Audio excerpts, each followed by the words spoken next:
for Tuesday, May 12th, 2020. And we will start our meeting with the Pledge of Allegiance, led by Tom, please. I pledge allegiance to the flag of the United States of America and to the republic for which it stands, one nation, under God, indivisible, with liberty and justice for all.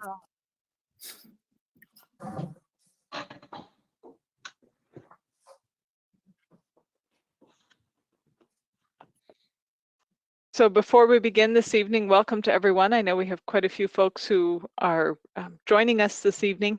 I'd like to remind everyone that this meeting is being recorded and will be available after the meeting on Westford Cat.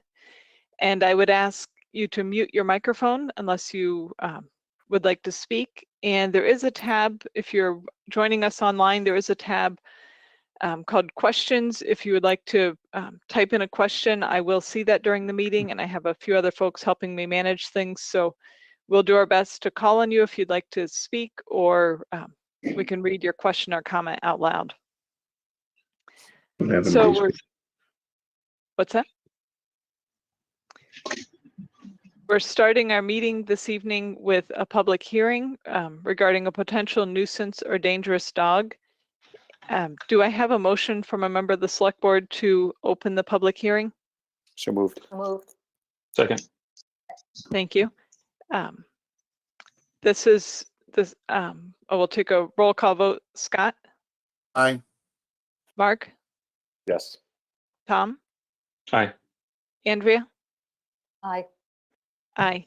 This is to examine complaints received from Carrie Powers of 4 North Street regarding potential nuisance or dangerous dogs located at 8 Beacon Street, and to consider enforcement action in accordance with MGL Chapter 140, Section 157. And we do have our attorney, Greg Corbo, on the line with us. And Greg will be running the hearing for us. And at this point, we are going to change who's on the screen. And we'll show Greg. And if either of the parties would like to be on the screen, you would be able to share your video cam so we can see you if you wish. And also Kirsten Hirschler, our animal control officer. I believe she's on the line with us as well. So, Greg, I'll let you take it over, Greg.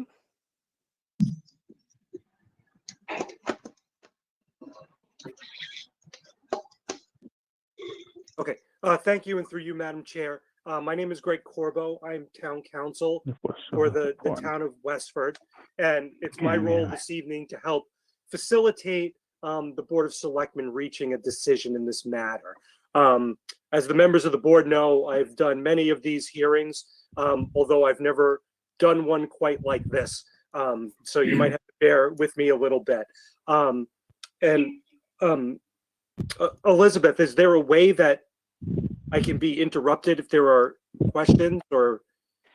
So I will see any questions that are posted. I can interrupt you if I see them, Greg. Okay, thanks. And I'll try to take pause when I can to make sure that everybody is following what's going on. So the proceeding this evening is governed by the Massachusetts General Laws, Chapter 140, Section 157, which authorizes the Board of Selectmen to hear testimony and make a determination on a complaint as to whether a dog is a nuisance dog or a dangerous dog, as those terms are defined in the statute. Now, the way that we'll proceed with this public hearing is in 3 general phases. In the first phase, we'll hear testimony from the complainant, the town's animal control officer, and anybody who wishes to give testimony in support of the complainant. In the second phase, we'll hear evidence and testimony from the dog owners and anybody who wishes to give testimony in favor of the dogs. Once all the testimony is received, the matter will be turned over to the Board of Selectmen, and they will engage in their deliberation phase. It's during that time that the board will discuss amongst themselves, and they'll decide two questions. First, whether the dogs are nuisance dogs or dangerous dogs, as those terms have been defined, or, I'm sorry, and if the answer to that question is yes, then the second question will be whether or what remedy should be imposed as a result of that finding. At the conclusion, the board will take a vote and the hearing will be closed. So what we're going to do is, I have a list of people who I expect will testify. Once I get through my list for each section, I'll ask if there is anybody in the audience who wishes to speak on that particular issue. If there are questions from members of the board, I'm happy to answer those questions regarding procedures now. I would just make a comment that instead of Kirsten Hirschler, we have Dan Hurd, Okay. who is also an animal control officer, even though the name is showing up as Kirsten. That's Dan with us this evening. Okay. Thank you. All right, so then if everyone's ready, we can get started. The first person I'd like to ask to testify is Carrie Powers. Ms. Powers, are you here? I am.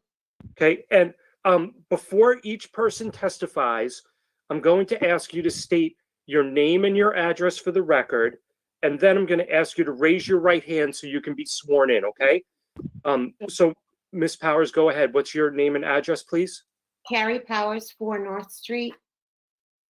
Do you swear to tell the whole truth and nothing but the truth in this proceeding? I do. Thank you. So Ms. Powers, you were the complainant that started this procedure. So I'd like to ask you to describe your experiences with this or these two particular dogs. I understand that your first interaction occurred in January of this year. Yes. So the first, I think it was a Sunday afternoon in January, and I had my mother with me, and she's 80 years old, and we were walking down Beacon Street, and the gate flew open, and the dogs, the black dog, I'm not sure of the dog's name, and another dog, a brown dog, came out and started to attack my dog. So I tried to run away with my dog, and my mother ran the other way, and the dogs went to my mother. And just in the nick of time, the owner came out and retrieved the dogs. So that was the last time I walked on that street because of the dogs. And I called the animal patrol, the police, and it was recorded. The next, I don't know what day it was, the 23rd, I was walking my dog down North Street. I live at 4 North, so I crossed the street. And I was walking down, and I noticed there were a lot of people in the yard, and the owner of one of the owners was in the yard. And the next thing I know, the brown dog, leaped over the guardrail, over the fence, and onto my dog, and then the other dog came charging over. So it was kind of a busy day, so I was trying to cross. I was thinking I felt like I had to run it out. So I tried to cross the street, and the next thing I know, I'm laying flat on the ground in the driveway at the house across the street on the concrete. And I'm still holding the leash, but the dogs are ensnared with each other. And it was like a melee. And I don't remember what happened. And then I just saw this man's foot kicking the dogs because I was laying on the ground. And I then saw him kick one dog off and then go to his truck and get a stick or something and come out and get the other dog off. And then he waited with, his name's John Moriarty. He's on the screen. He saved us that day because I don't know what would have happened if he didn't come to the rescue and jump out of the truck. So what puzzled me really was that the owner of the dog was right across the street. And not one of the owners came to get the dogs, but John Moriarty, this stranger who pulled over in a National Grid truck, seeing me lying on the ground in the midst of a dog fight with 3 dogs saved us. So I asked John, I called him and I asked him, I don't really remember what happened, how I got across the street, because I have a concussion and I've been out of work and I'm still on medical leave from the fall and the injury from that accident. So he told me that I was walking backwards across the street and that I fell because of the dogs. And that's when I blacked out. And when I came to, that's when I saw his feet kicking the dogs. So it was a horrifying experience. One I will never wish to have again. I could have been killed. My dog could have been killed. Those dogs would not let up on my dog. And I was just entangled with it. And I couldn't even move. So we waited for the police to come. And the police took the report. And then I tried to walk and I couldn't walk. And I was numb on the right side of my body. And the police officer said, "Are you okay? Are you okay? Do I need to call an ambulance?" And I said, "Yes." So the ambulance came, the fire truck and the paramedics, and my blood pressure was very high, and they asked me if I wanted to go to the ER. And my son was with me because he ran out from the house. And I said, I don't want to go to the ER because of the COVID-19. I just was afraid, but I wasn't really thinking straight. And I declined going to the emergency room. So I hobbled home. I could barely walk. I wet my pants. I was a mess because I was unconscious. And I just laid on my couch. And for 2 days, I couldn't really do anything. I couldn't even work. I couldn't go anywhere. And then my friend called me and she said, "You sound terrible. Your voice doesn't even sound normal. You're making you sound like you're ill. Something's wrong with your mind." So I went to the urgent care and they sent me to the ER. And there I was set up for a cardiac and stroke screening.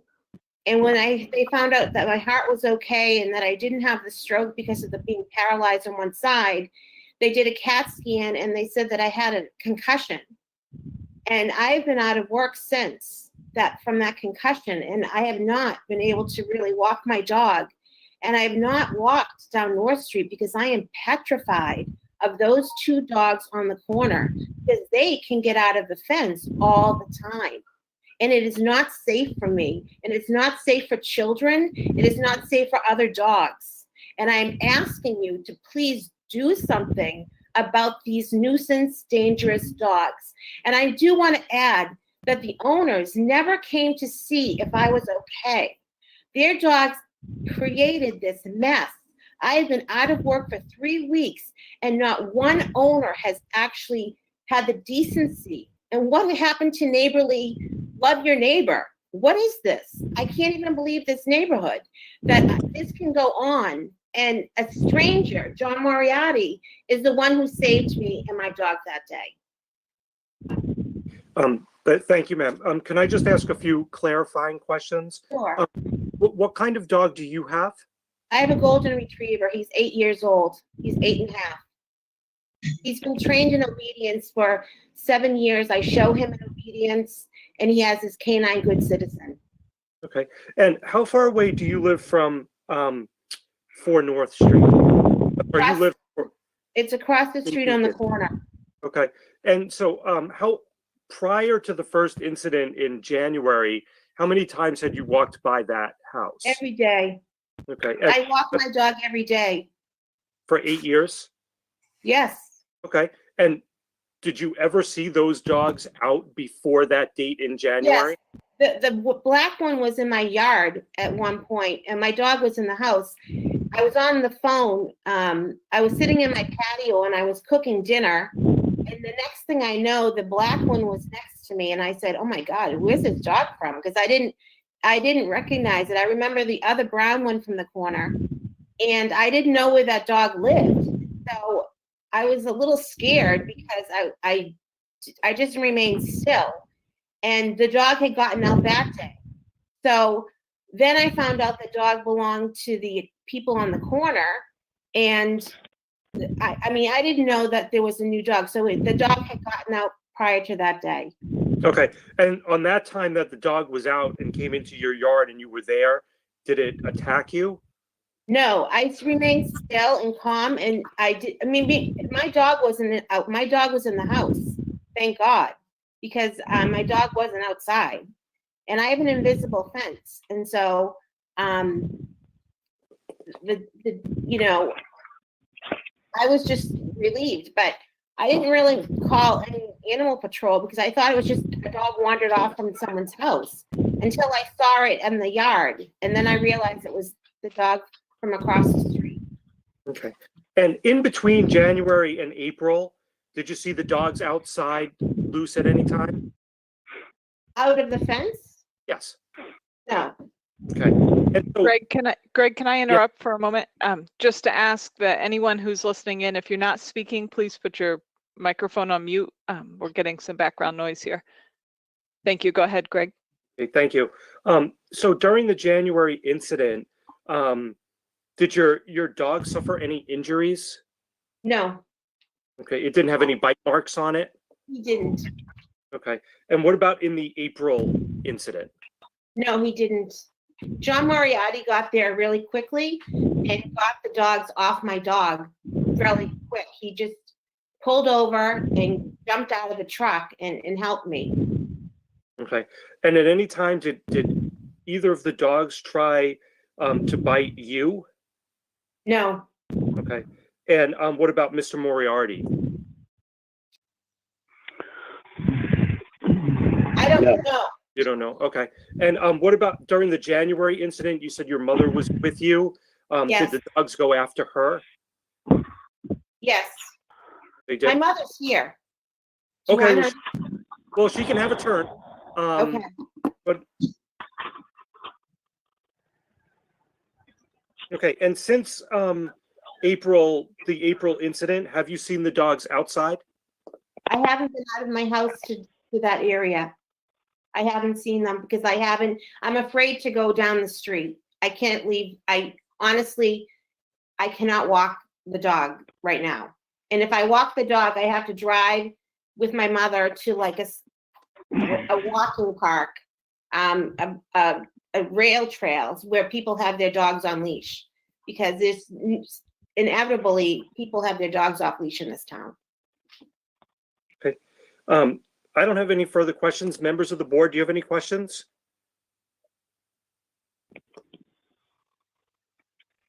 I don't think so. Greg, I think you can go ahead. Sorry, Elizabeth, I do have one. Oh, yep. Go ahead, Mark. Oh, sorry, this is just for Carrie at this point. Is that right, Greg? Yes. Yeah, no, I'm fine right now. Thank you. Okay. Okay. Okay. Thank you, Ms. Powers. Can I ask Mr. Moriarty, are you testifying? Yes, I am. Okay, can you please state your full name and address? John Moriarty, 9 Shard Road, Tingsboro, Mass. Okay, and would you please raise your right hand? Do you swear to tell the whole truth and nothing but the truth in this proceeding? I do. Thank you. And would you please describe your experiences on April 23rd to the board? I was returning from a call on North Main, Street 49, North Main, starting just to bear left onto Main. And off to the right-hand side of the truck, I observed Miss Powers walking her golden retriever. As she was walking her golden retriever up the hill, the brown dog came up, jumped over the guardrail, and began to attack Miss Powers' golden retriever. And right behind the brown dog, a few seconds behind, was the black dog. I stopped the truck immediately. Miss Powers had her dog on leash and was backing off, trying to get her dog away from the other two dogs. She backed off to the driveway across the street where she fell. And at that point, I had already gotten out of the truck. The brown dog was trying to attack the rear quarters of the golden retriever, and the black dog was making facial attacks, neck attacks. I did kick the dogs. I make no qualms about it. It's just something I had to do at that time to keep both Miss Powers safe and Max. I believe her dog's name is Max also. The brown dog almost immediately, probably within 10 seconds, retreated. The black dog did not. I grabbed a stick from the truck and I did hit the dog until he retreated. So when you approached the dogs and you said the first dog released up there, did the dog come after you at any point? They did not. Okay, neither of the dogs? No. Okay. And were the dogs biting the other dog? They were attempting to, yes. I think I was more of a distraction to them, yes. Okay.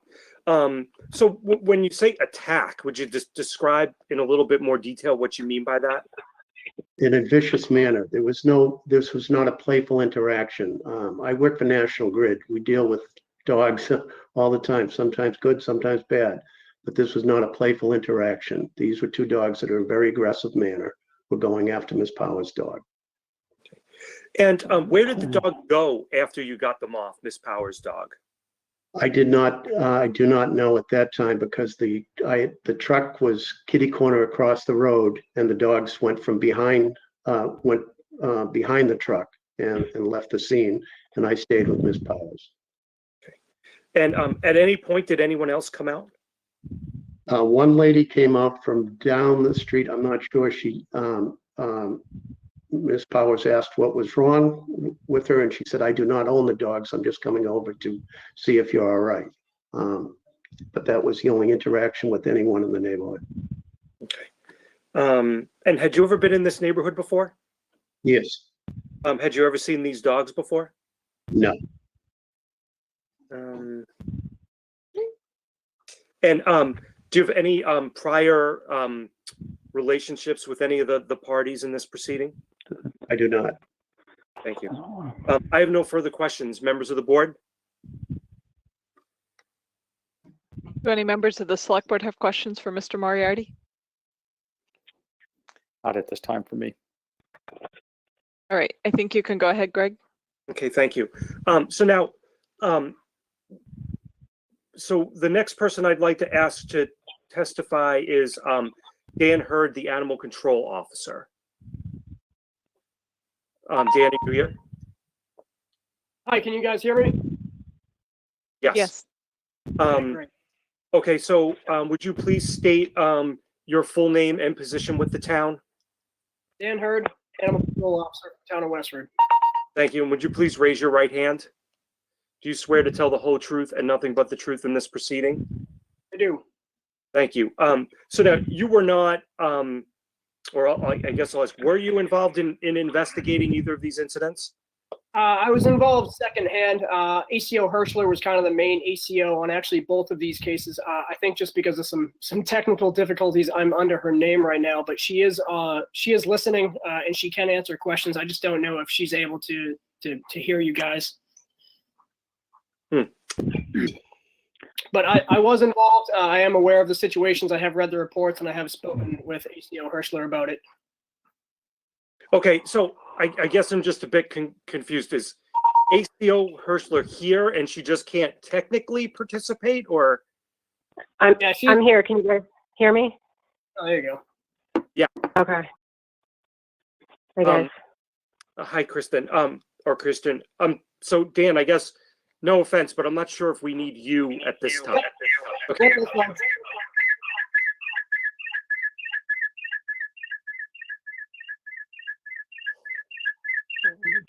Okay. I guess I'd like to ask, can everybody mute their phones at this point and see if we can get that feedback to go away? Okay, great, thank you. Kirsten, okay. that was coming from your line. I don't know. I'm going to try to unmute it again and see what happens. Okay. Okay. All right. Can you still hear me? Yes. Okay. Sorry, my webcam isn't working, guys. Sorry. Well, that's okay. Okay, so Ms. Hirschler, would you please state your full name and position with the town? Yep, Kirsten Hirschler, Animal Control Officer. Hey, and even though we can't see you, can you please raise your right hand? Sure, Do you swear to tell the whole truth and nothing but the truth in this proceeding? I do. Thank you.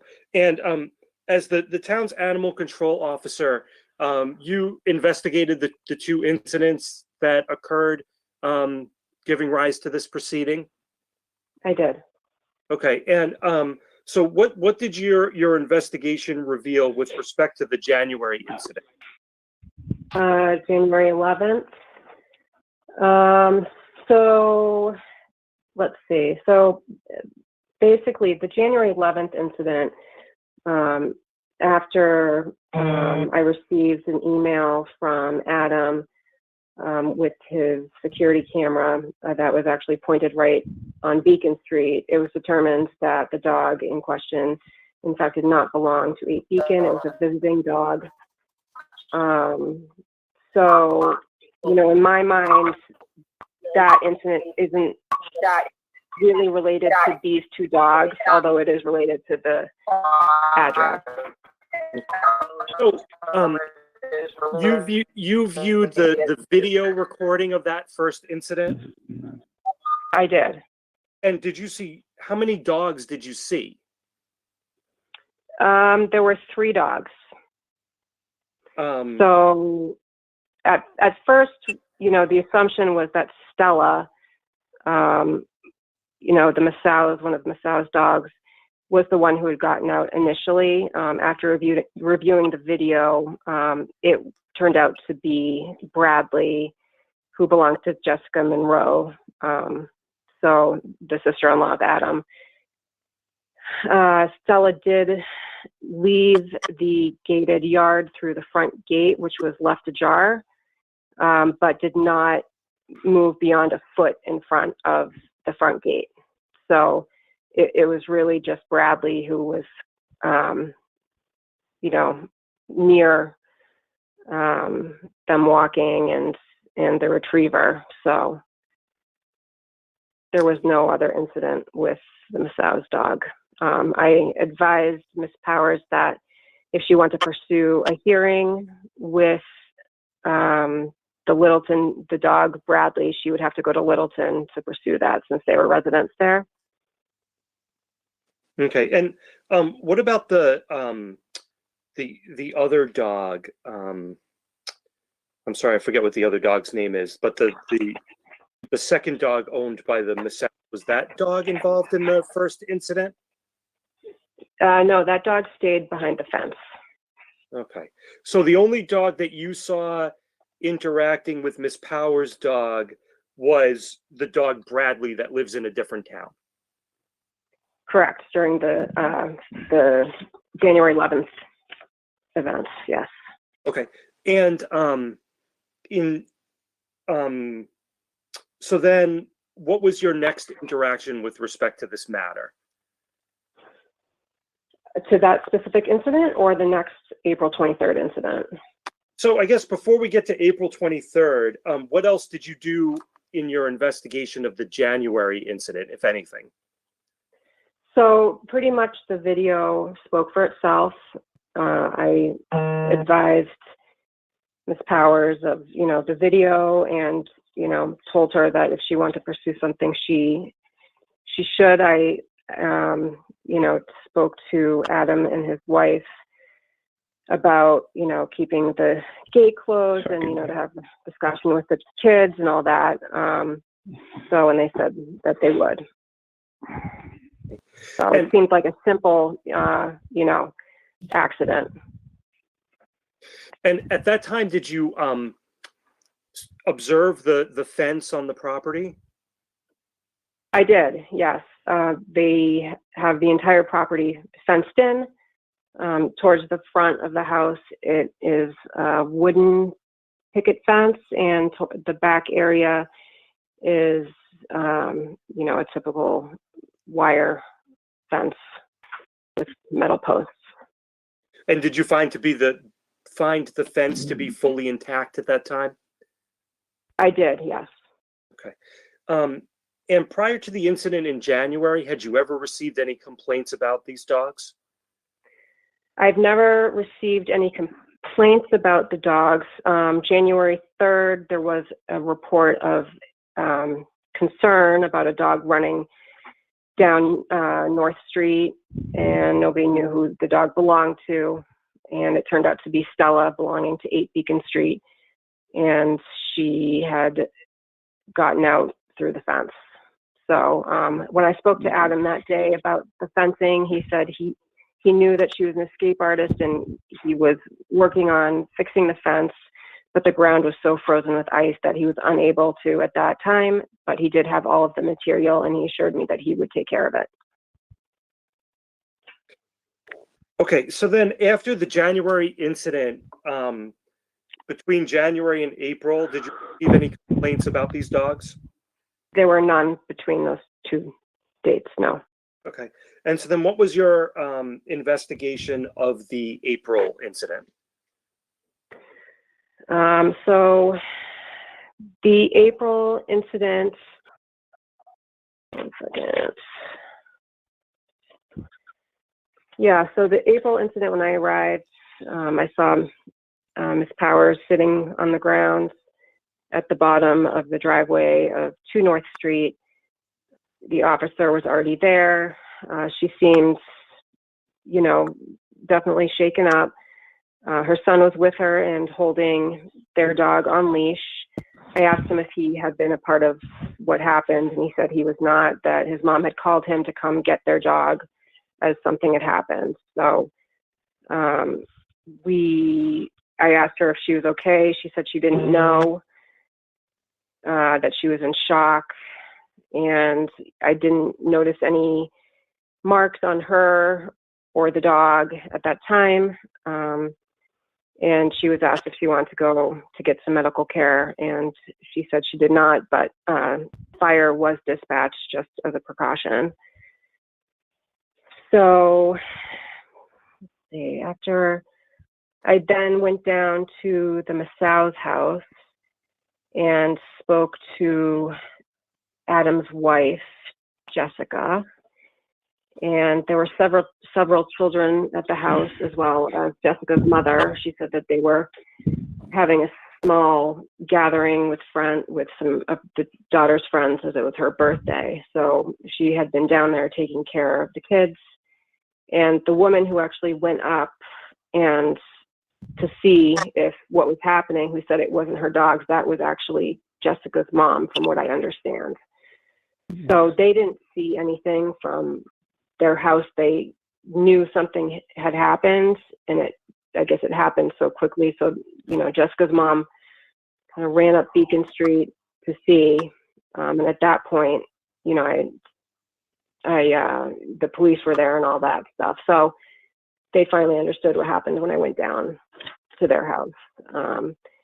They explained that they'd been doing yard work that morning, that there was a big pile of wood stacked up against the wall, which is parallel with North Street, and that the dogs jumped onto that wood onto the concrete right onto North Street. And that is what happened just as Carrie was walking by with her dog.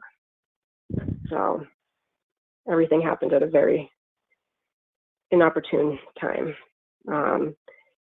The dogs at the point when I went to their house had already gotten back home, and they were indoors at that time. And so during that April 23rd incident, did you examine Miss Powers' dog to see if it had any injuries? I asked her if she thought he was injured. She said she didn't think so. You know, I looked him over just visually. So I didn't see any blood. He seemed happy, wagging his tail. You know, it was, you know, I asked if she was going to take him to the vet. She didn't know. I think she just kind of wanted to regroup at home first before, you know, making any decisions. But clearly he didn't need to be rushed to the ER or anything like that. So no, I didn't notice. Okay. And then did you examine the Moussa's dogs? I did not examine them, no. They were indoors. Okay. And I did not. Did you issue an order of quarantine? No, because there was no skin broken. Did you look at the fence to see if the prior break in the fence had been fixed? Yes, everything seemed to be intact. The front gate was working properly. There was no obstruction. Adam asked me, what can we do to, actually, no, Jessica asked me, what can we do to, to fix things? And I said, well, start putting a fence up, now that you know that they can jump up there, put a fence up as soon as you can on top of kind of the concrete as an extra barrier. So they would have to go, jump higher and they wouldn't be able to. So, and the next day, actually, when I came by to issue them a citation, Adam was working on it. Okay. And have you had, since the incident in April, have you had any further calls about these dogs? I have not. Okay. And were the dogs properly licensed at the time of both incidents? So yes, they were both licensed. Yep. Okay. Yes, they were. Okay. Do you have anything else to add? I do not. Okay. Members of the board, do you have any questions? Just one. So is the fence as it stands able to be jumped by those dogs in your opinion? I mean, is it in fact a secure fence, or is it one the dogs could still surmount if they were so inclined? Sure, I think it's definitely a secure fence. I mean, I think with any fence it should be looked over on a regular basis for branches falling and breaking it. I mean, it's just that they jumped up on the wood and they had some extra height to go up. So I think they're definitely going to need to be thinking about that in the future, which I think that they will be. Okay, thanks. Elizabeth? Yes, go ahead. Yeah, so Kirsten, it's Mark. So for dogs of this size, what would you recommend the height of the fence to be? And is it your opinion that what is getting put up now or is put up now is sufficient height? So, I don't think it really has anything to do with the size of the dog. I mean, I've seen tiny dogs jump really high over fences. So I think that it's sufficient for these dogs. They definitely need, should be and seem to be watched, besides that one day when they jumped up on the wood. So I think it's sufficient for them. I'm willing to go over and, look it over again with Adam and his wife, just to confirm that. Thank you. Any other questions from members of the board? Okay, thank you, Ms. Hirschler. Okay, so Ms. Powers, did you have any other witnesses or evidence you wanted to present in this matter? I have my mother for one incident. Okay. I'll let her sit here and tell you. Well, hi. Hey. The incident that happened in June. I'm sorry, ma'am, before you get started, I need you to state your full name and address for the record. Okay. Powers. My address is 310 Wentworth Avenue, and that's in Lowell. Thank you. And would you please raise your right hand? Do you swear to tell the whole truth and nothing but the truth in this proceeding? I will. Thank you. So you may proceed. Well, I'm just referring to when Carrie and I tried to take the walk into the conservation land. And we turned to go down Beacon Street. And the little dog, the smaller dog, was outside. So he came out, as you know, and he went after really Max. Carrie started running, and I started screaming at the dog. He was halfway into the street. He was. I don't know if you're disregarding that he was closer to the fence, but he was not. He was closer to my leg, to biting me, and I was screaming, "Go home, go home." And finally, the man came out of the house, called the dog into the yard, and apologized in a way. "Are you bit?" And I said, "No." "Is your dog bit?" I said, "I don't know, but it could have been." Carrie didn't come off with him.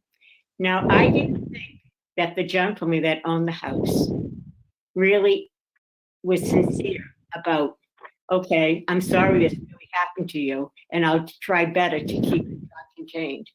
He didn't come off like that. I'm sorry. So I don't live in Westford, but I love Westford. I love your nature walks, and I thrive coming here with my daughter. But the dogs that are off leash in Westford, and I heard you have another no dangerous dogs in Hempstead, you were not muted prior to us coming on. So we don't know if you're taking this seriously or not. And that's how I feel. People come from all over and let their dogs off leash and in Westford. And I wish that this wonderful town would do something to keep your land and your people safe. That's all. Sorry that you weren't muted, so I almost feel like you're blowing this whole thing off. This is not blown out of proportion. This is a very serious dog problem. So that's it. Do you have any questions to ask? Thank you, ma'am. I don't have any questions. Members of the board, do you have questions? I do. I just want to understand the incident that you are speaking about. Our animal control officer just spoke about it as well, I believe. And she clarified for us that the dog you are referring to is not the dog, does not live at that residence, correct? I didn't know that. There was some activity going on, more than one car there. I don't think so. I thought the dog lived. Okay. And as a matter of fact, are you the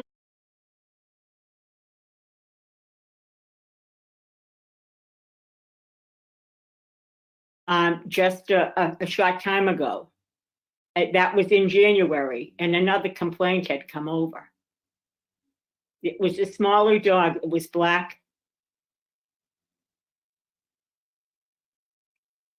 So I'm just saying what you told us in January, that there was another complaint against that dog for jumping the fence, that it was definitely not high enough. The white picket fence. Can you hear me? No, they can't. They muted you. Oh, let me see. Oh, I think. Okay, they're talking. What? I don't know. Okay, I think I was muted. I was trying to answer that, yes, I could hear you. And I believe my microphone was muted. Okay, thank you. Ms. Powers, do you have any other witnesses or evidence you'd like to present? No. Okay, and through you, Madam Chair, is there anyone else on the meeting that has had any negative interactions with these dogs? Again, it's at this point in the proceeding, I only want to hear from people who have had negative interactions, if any. If you've had positive interactions, you'll get your turn in a little bit.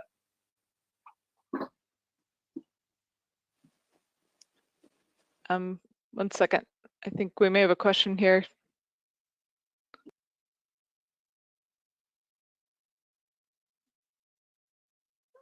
All right, I think you can go ahead, Greg. Okay, thank you, Madam Chair. That concludes the first part of our proceeding, which is the complaint against the dogs. So now the owner of the dog will have an opportunity to present his side of the story, as well as any witnesses or evidence that he may wish to present. Mr. Masao, are you going to be testifying?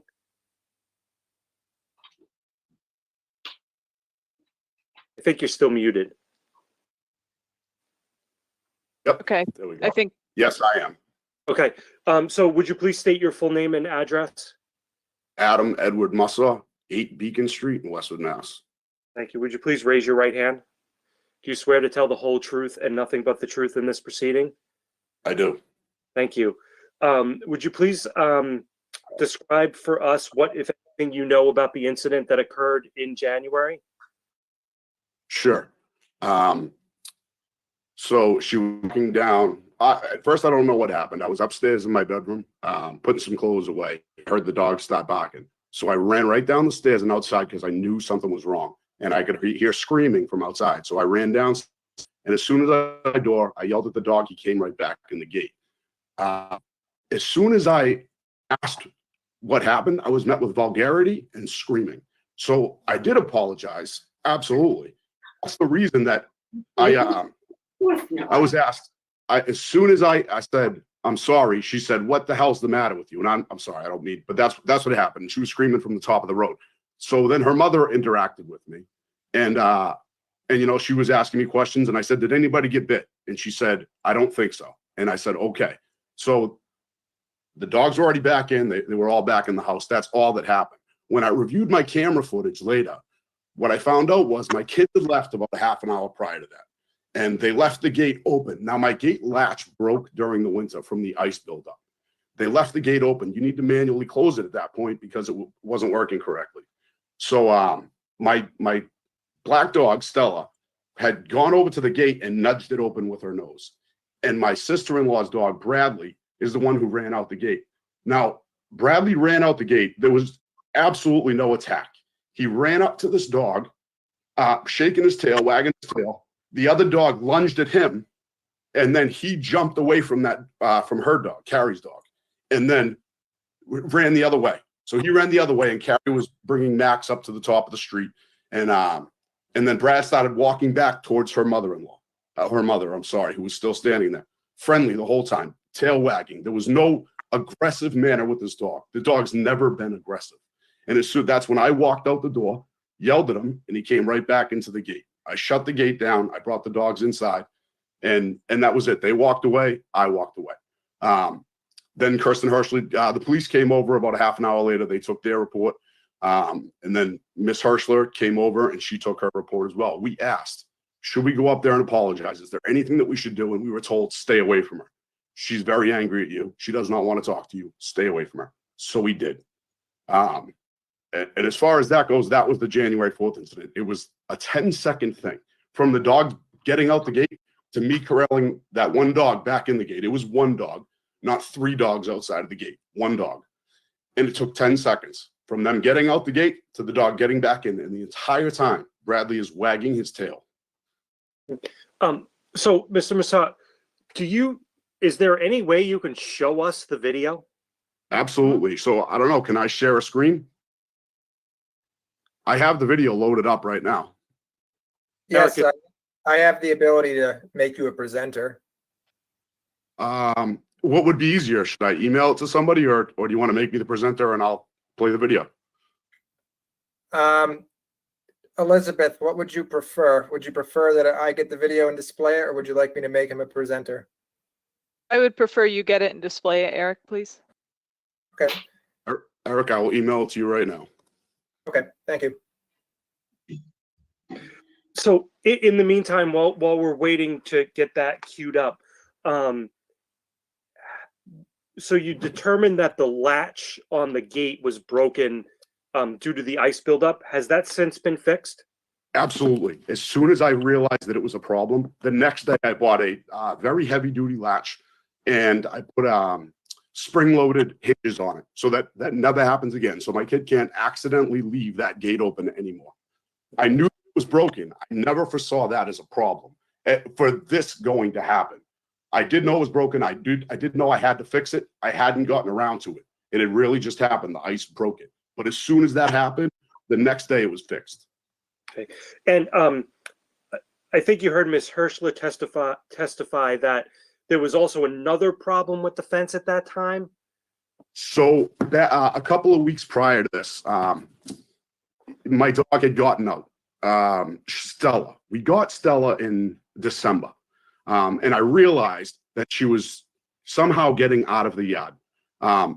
What happened was I'd been going out with them. I thought when I walked out the door, I had an appointment that I had to get to real quick. So I thought I had let both the dogs back in. I didn't. I left Stella outside. There was so my entire yard is fenced in. You could see it on that GPS picture that it's fenced in the front. In the back, I have metal, I had metal 4-foot wiring, not wiring, but like the netting stuff that you put down on the ground, which was fine for my dog Schrader. We've owned Schrader for 6 years now. That was never a problem. He was never able to get over that. He had never gotten out of it before. But when Stella came, she basically found every loophole in my security to get out of my yard. So she was jumping that.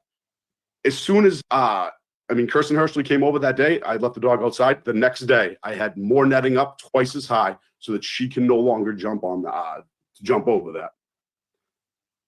So every time something's happened, I fixed it immediately. I didn't see it ever going, as far as it did. But I take this very seriously. And I am incredibly sorry that any of this stuff has happened. I really am. My dogs are friendly with, every neighbor in our neighborhood, their kids walk in my yard freely. The kids play in my yard. All the dogs from the next door neighbors all play in my yard. It's never been an issue. They've never been aggressive at all. They've never bitten a dog, never bitten a person. They've never bitten anybody. It's something going on with that dog. They size each other up most days because they live right next to each other. He's in her front yard. My dogs are in my backyard. So they're most likely sizing each other up. And for some reason, they just do not like each other. It's not a common theme. The common denominator is it's her dog. Thank you. Eric, do you have the video yet? I'm sorry, I was talking at the same time and I just want to Can I hang out now? No, you're not. You have to finish this. The twins jumped out of the yard and came across the street to attack him. And he's blaming that Max is the one. You're not muted. Can they hear? Yep.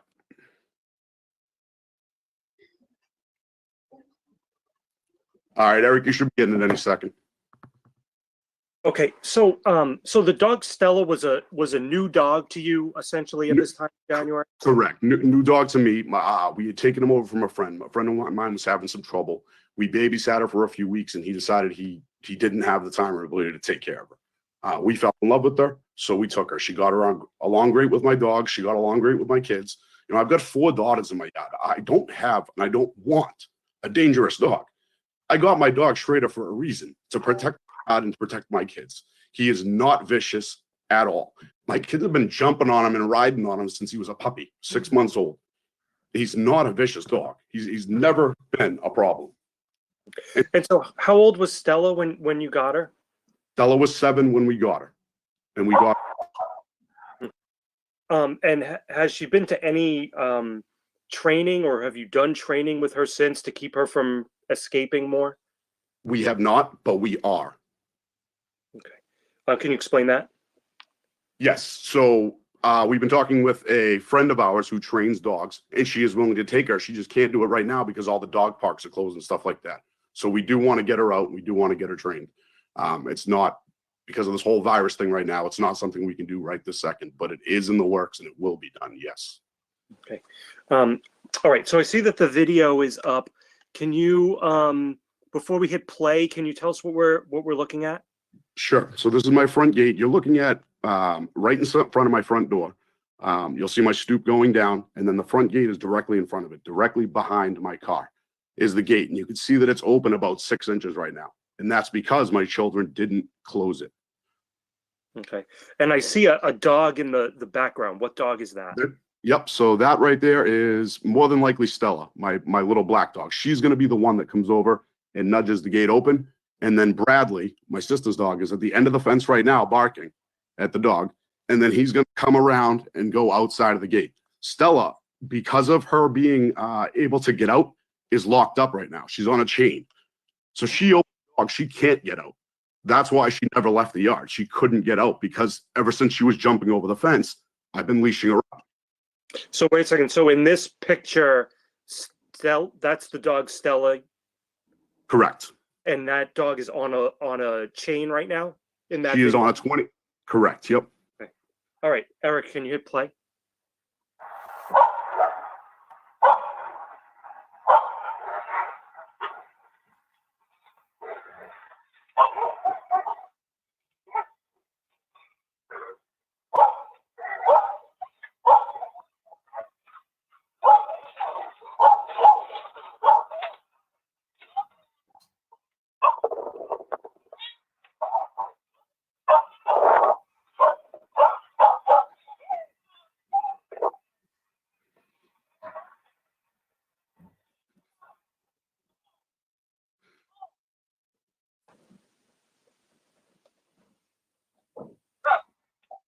And is that you coming out of the house? That is me. Yes.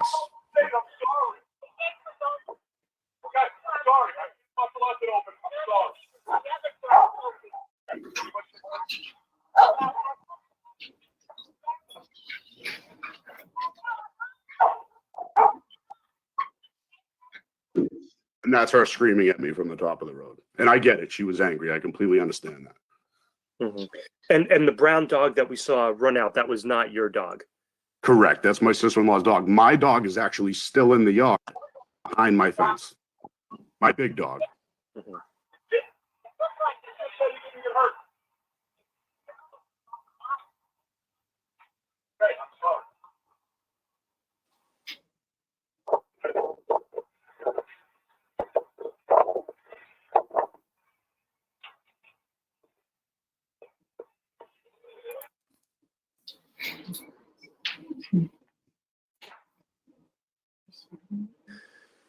Okay, so do you have anything else to add regarding this first incident in January?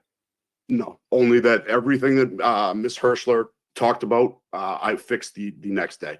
The latch was fixed. I put new hinges on so that it's all spring loaded. So, like I said, it can't be, unless you prop it open now, it can't stay open. Okay, and so then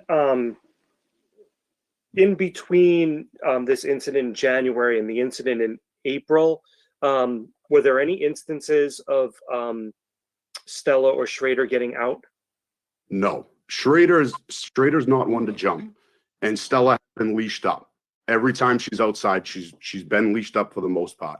Sometimes when my wife and kids are outside, she was allowed off the leash so that she could play. Okay. So then what, if anything, do you know about the incident that happened in April? Do you want me to testify that?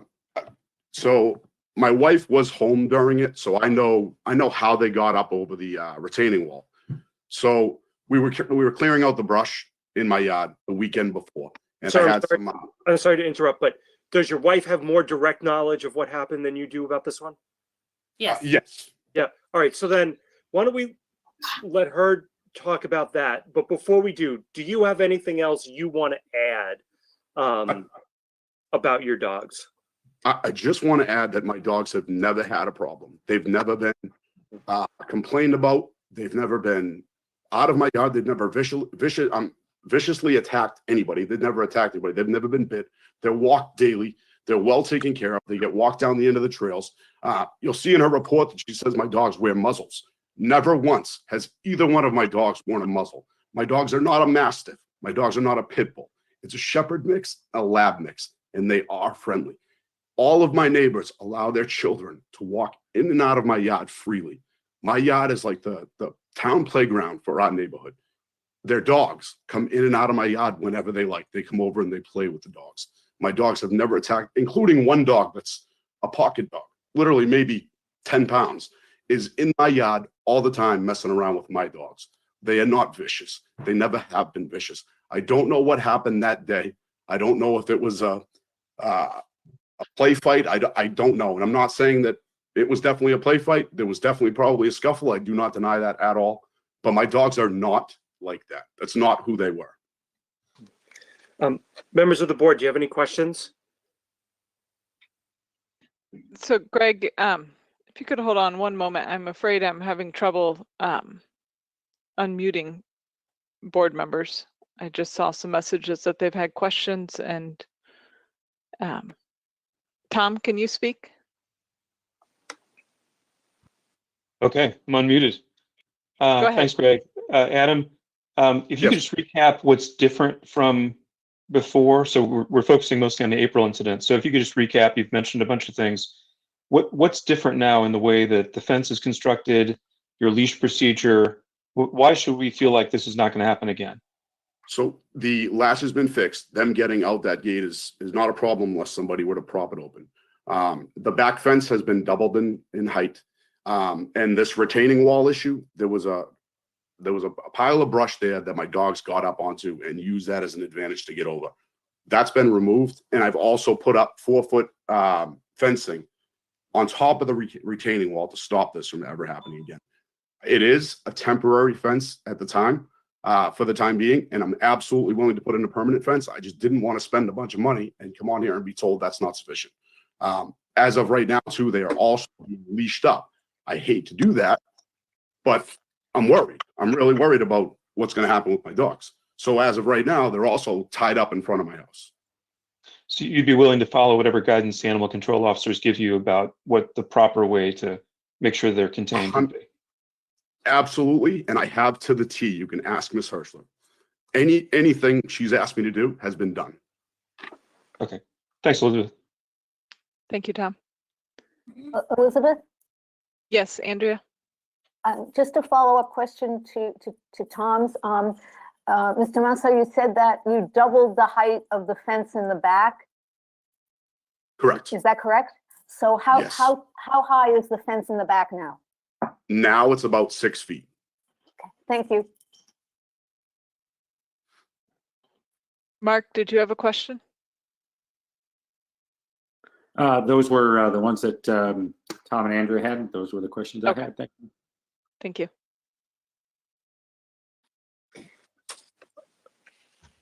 Are there any other questions from members of the board? I think you can go ahead, Greg. Okay. So Could I just recap on one thing? I'm sorry. Go ahead.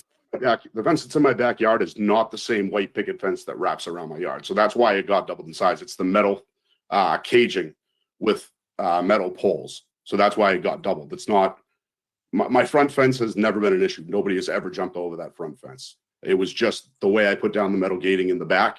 Stella was able to jump over that, and that problem has been resolved. Understood. Okay, would you like to have Mrs. Massa testify at this point? Sure. Thank you. Ma'am, would you please state your full name and address for the record? Yes, it's Erica Massa, 8 Beacon Street, Westford. And would you please raise your right hand? Do you Hold on. Okay. do you swear to tell the whole truth and nothing but the truth in this proceeding? I swear to tell the whole truth and nothing but the truth in this proceeding. Thank you. And would you please describe what, if anything, you know about the incident that occurred in April? Yes. So it was April 23rd. It was my daughter's 8th birthday party. We did one of those parades for her. And I had family outside the gate that were just watching her open gifts. So we did have the dogs, Stella, off leash. Both of them were off leash in the yard while we distance partied or whatever with my mom and my sisters. At the time, as Adam had mentioned, we had some brush that was pushed up against the wall along with a pallet and some wood, in which the dogs were able to climb up on and utilize to jump over the back wall. At that time, they've never done that before. That was definitely a direct result of the wood pile. As soon as it happened, I was kind of trapped as to like where to go because I have my kids in the yard and the dogs are up this way over the retaining wall, and then I have to get out the fence. My mom was on the other side. She actually ran up as soon as it happened. And as soon as she ran up there, Schrader, my larger dog, was already heading back. She did witness Stella and Max scuffling.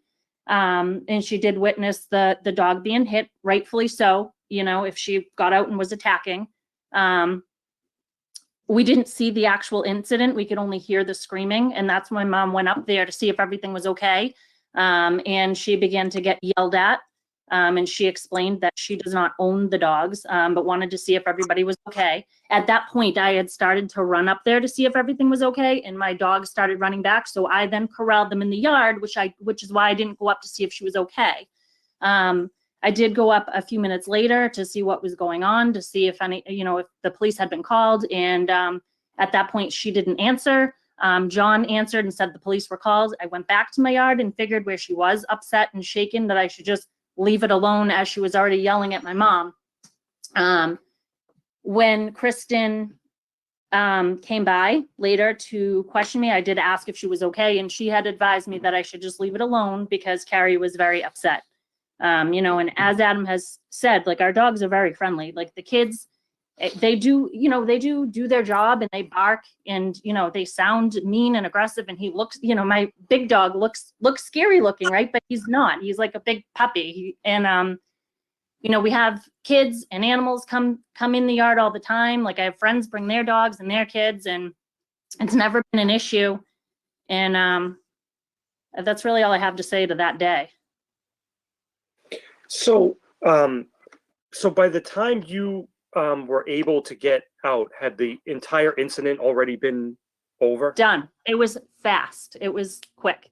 By the time my mom had run up there while Stella was still scuffling with Max. And I just want to point out too that my dog also had wet marks on her. So the two of them were scuffling, as far as I know. Again, I wasn't there. I didn't see it. So I don't know. Are my dogs at fault for jumping that back gate over the guardrail? Absolutely. And I'm sorry that happened. I am. And your husband testified to the additional measures that you're going or willing to take. And are you willing to abide by whatever measures are necessary to keep the dogs contained? Of course. We want everybody to be, safe and feel comfortable. And our dogs are like family, so we don't want anything to happen to them. They're like our kids. Okay. Is there anything else you'd like to add?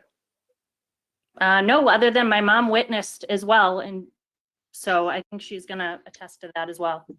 No. Is she here? Greg, I do have a message from, I believe, your mother, Erica, and Jessica are both. Yes, my sister Jessica. We can unmute them. Okay. Well, so before we take their testimony, members of the board, do you have any questions for Mrs. Massa?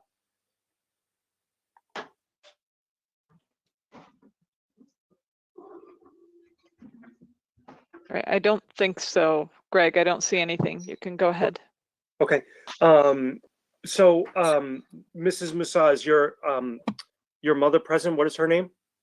And my mother's name is Marilyn. She should be on the call as well. And my sister is Jessica, and that was her dog during the first incident. Okay. And what's your mother's last name? Capaldo. Capaldo. Ms. Capaldo, are you here? Yes, I am. Okay, thank you. Are you willing to give testimony? Yes, of course. Okay. So would you please state your full name and address for the record? Sure. It's Marilyn Capaldo, and my address is 576 Newtown Road in Littleton, Mass. And would you please raise your right hand? Yes. Do you swear to tell the whole truth and nothing but the truth in this proceeding? I swear to tell the whole truth and nothing but the truth. Thank you. And would you please describe your involvement in the incident that occurred on April 23rd? Okay, well, like my daughter had said, it was my granddaughter's birthday, and we were doing a drive-by, parade for her. And but after all the cars had disappeared and whatnot, we had stayed outside the fence to socially distance a happy birthday with exchange of presents, and the dogs were loose within the fenced-in area of their home, and I didn't see them actually leave the yard, but I caught them I caught out of the corner of my eye the tail end of Schrader getting over, and so I saw him leave, and so what happened was I heard cars screeching and saw these cars stop, and I heard a woman screaming. So the first thing I did, because I didn't know if the dogs had gotten hit by a car, I didn't know if somebody else had got hit by a car. I had no idea what happened. All I knew was that the dogs had leapt over the wall. So I ran up there immediately and walked between, around the vehicle to see the woman holding the dog, her dog's leash. But Schrader had already, before I even made it all the way over, Schrader was already on his way back over to the yard. And so it was just Stella. And Stella and her dog, she was standing there holding the leash of her dog. And as I approached, she screamed at me and said, "What is wrong with you?" And I explained to her that it wasn't my dog and that I just wanted to see if everything was okay. So I checked, and so there was a man that was hitting Stella with the back, it looked like a wire brush, like a back of a wire brush, which was understandable. I mean, I felt so much compassion. I felt terrible that you were so terrified. I would have been just as terrified. I mean, it's scary. Dogs can be scary if you don't know them. I understand all that. But so I did feel bad. So I asked if everyone was okay, and I looked her up and down, and I looked at the dog, and by then Stella had gone back to the yard. But I did make an appearance. I was there, right there when it happened. So I just want to say that it appeared to me that everyone was fine. Both dogs were fine, and then I returned back because I knew that the cops were coming and whatnot, and I knew that that everybody was okay. So on that point, I turned around and went back to the house, and I waited there for the rest of it. At that point, did you see Miss Powers on the ground? No, I did not. I did not. Where was she? She was standing holding her dog while Stella was scuffling with her dog. That's what I walked up and saw. And I went up there immediately, like I said. I mean, because I was panicked that somebody was very hurt. And so this is before any cops or anything. I ran right up there immediately. And as soon as I did, like I said, the dog was being held by her, and Stella was scuffling with her dog, and the man from the truck was beating Stella with a stick, which was understandable, to break up the scuffle between the two dogs. And then Stella left, and I asked if everyone was okay. She was very visibly shaken, and I totally understand that. I get it. I would have been the same. I would have been just as nervous. I totally understand that. But she was not on the ground when I was there. So I don't know. I don't know. I did not see that. I did not witness that myself. Okay. Is there anything else you'd like to add about that incident? No, just like I said, when I walked up, when I went up there, like I said, Schrader was already on his way back. And so I don't know, I didn't see him interact with the other dogs or anything, or any other people or anything. I just saw, as soon as I walked up there, he was headed back to the house. And then Stella and the other dog were scuffling with each other as she was holding her dog's leash with both hands, while the other guy, the guy was hitting the dog. That's what I walked up to. I was just so grateful that nobody got, hit by a car, and then nobody was hurt. And then I walked away. Can I just say something, that I was hurt? I was hurt in this incident. Okay, well, I couldn't physically see that. And when I went up there. I said that in my deposition earlier, that I was injured from this incident, and I've been out of work. But I'm just saying what I saw. That's all. That's all I can say is what I saw. Thank you. Members of the board, do you have any questions?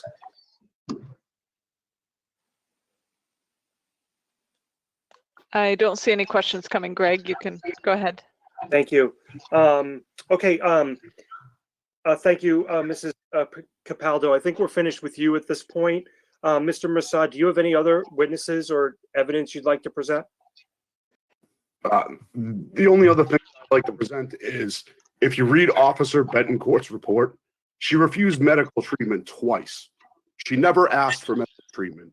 The cop decided, he saw her limping, that he was going to call the EMTs. So somebody is not telling the truth. And also, my sister would like to attest to the first incident with her dog. Greg, Okay. we have Jessica Monroe, who I believe is Erica's sister. And I've unmuted you, Jessica. Yes, hi. Thank you. Ms. Monroe, would you please state your full name and address for the record? Sure. My name is Jessica Monroe, and I live at 576 Newtown Road in Littleton. Thank you. And would you please raise your right hand? Yes, Do you swear to tell the whole truth and nothing but the truth in this proceeding? I do. Thank you. And I understand that you have information regarding the first incident that occurred in January? Yes, yeah. I just wanted to reiterate the fact that it was my dog. I had brought him over. I was bringing my nieces out to lunch. Between all of us leaving, one of us had left the gate unlatched. And it was my dog that had escaped, not their dog. And the dogs were unharmed. My dog was not harmed. And then of course my sister's dogs never got the chance to get out the gate or were not out the gate. And that was pretty much it. But I mean, at that point, I had reached out to Miss Hirschler to let her know that if Carrie Powers wanted to reach out to me in regards to my dog, that she could, but there was nothing further that happened with that. Okay. And have you, since this time in January, have you brought your dog back to this property at all? Not too, I don't believe, we've taken him on walks, but pretty much shortly after that is when everything had happened. I'm in school, I'm working and everything. So I don't get the chance too often to bring them together, but over the years, I've always brought my dog over there and vice versa. We take their dogs as well. And, they always get along with every dog that they've come in contact with that we've had, so. Okay. Members of the board, do you have any questions?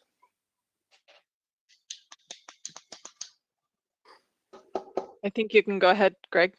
Okay. Thank you, Ms. Monroe. I don't think we have anything further. Mr. Mossad, do you have any other evidence or witnesses to present? No, the only other thing I would just like to reiterate is the day that this happened, my dogs protect our yard by barking at all the school trucks that come by, all the school department trucks. That's what they do. They run up and down the fence line and they bark at the school trucks. The only reason I bring this up is because that day it was my daughter's 8th birthday and we had a parade. I work for Comcast and I got all my friends with their bucket trucks to come with me, and there was about 30 cars, all beeping their horns, all driving by very slowly, beeping their horns, yelling happy birthday. So it's a very good possibility that my dogs were worked up because of that. And again, everything that's happened was human error, and I take full blame for everything that happened. My wife takes full blame for everything that's happened, and we absolutely don't want this to happen again. We don't want anything to happen to her. We don't want anything to happen to her dog, and we don't want anything to happen to our dogs. So we will take all the precautions necessary to make sure that this does not happen again. Thank you. Is there anybody else in the meeting? Greg, we do have a few folks. I have a message from someone by the name of Tiffany Gintner, and let me unmute you, Tiffany. I think there may be a few people with her.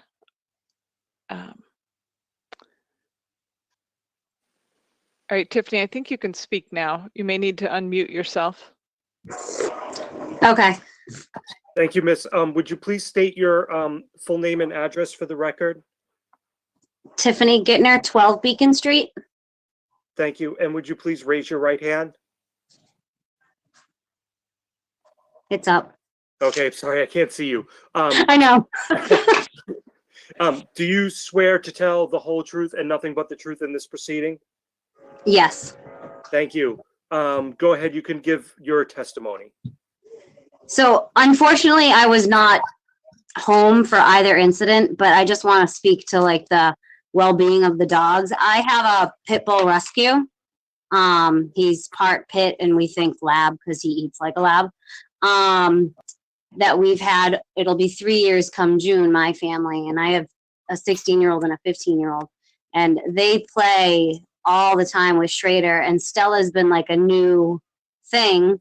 And at first Stella was a little nippy, but now Stella and my dog is Gronk. They can just walk by each other and be like, whatever. They're perfectly fine around each other. And Schrader and Gronk play pretty roughly, but there's never been a bite mark. They're never hurt. They just kind of push each other over like big brothers and big sisters do sometimes. So, and then my daughter, the day of the April incident, was in the yard when everything was happening. And she just came home and said something happened. And I said, well, stay home while they deal with it, because we didn't need to get crazily involved. But I feel like we need to speak for Schrader and Stella. Like, you know, they're an extended part of our Beacon Street family for sure. Thank you. Members of the board, do you have any questions? I don't think so. Greg, Okay. go ahead. Thank you, Ms. Gittner. Madam Chair, who's the next person on the list?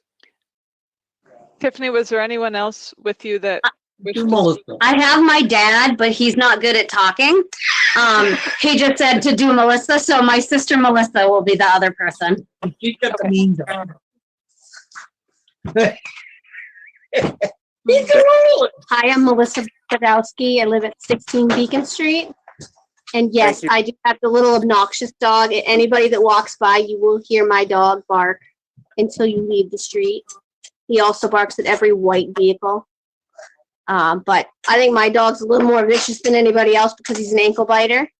He hasn't actually bit anybody, but you know, he's that size. He does happen to sneak out of my house sometimes, like when my kids open the door. Ma'am, I'm sorry to interrupt, but the first thing I need you to do is be sworn in. Raise your right hand. Yeah. Thank you. Do you swear to tell the whole truth and nothing but the truth in this proceeding? I do. Thank you. And can you please limit your testimony to the dogs, Stella and Schrader? Yep. So my dog Snowball actually goes to play with them on a very regular basis because, well, he's a 9-pound dog and he can fit under things. And he can almost squeeze through their fence, not quite. Also, the kids will let him in, but he just goes and plays with them as if he's their toy because he's the size of a toy for them dogs. But my dog's a little bit more aggressive than their dog sometimes, so my dog ends up having to come home and get in timeouts because he was being too loud or making too many growling noises. But I definitely say that my dog is definitely meaner than theirs.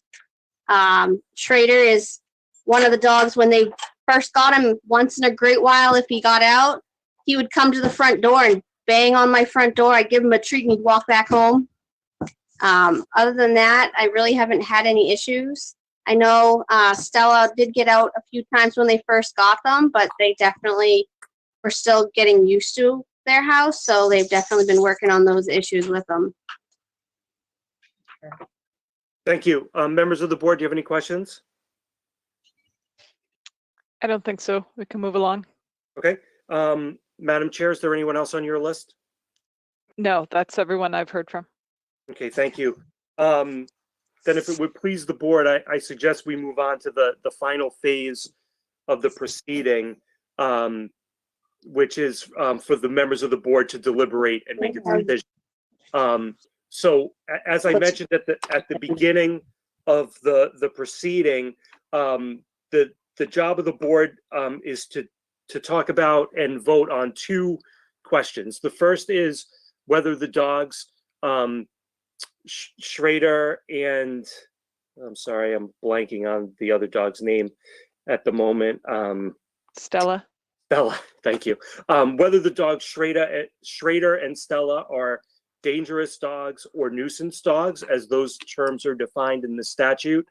And if the answer to that question is yes, what, if any, remedy should be ordered? So before I turn things over to you, I'll just give you the definitions in the statute. So the first definition is of a dangerous dog, and that is a dog that either, one, without justification, attacks a person or domestic animal, causing physical injury or death, or 2, behaves in a manner that a reasonable person would believe poses an unjustified imminent threat of physical injury or death to a person or to a domestic or owned animal.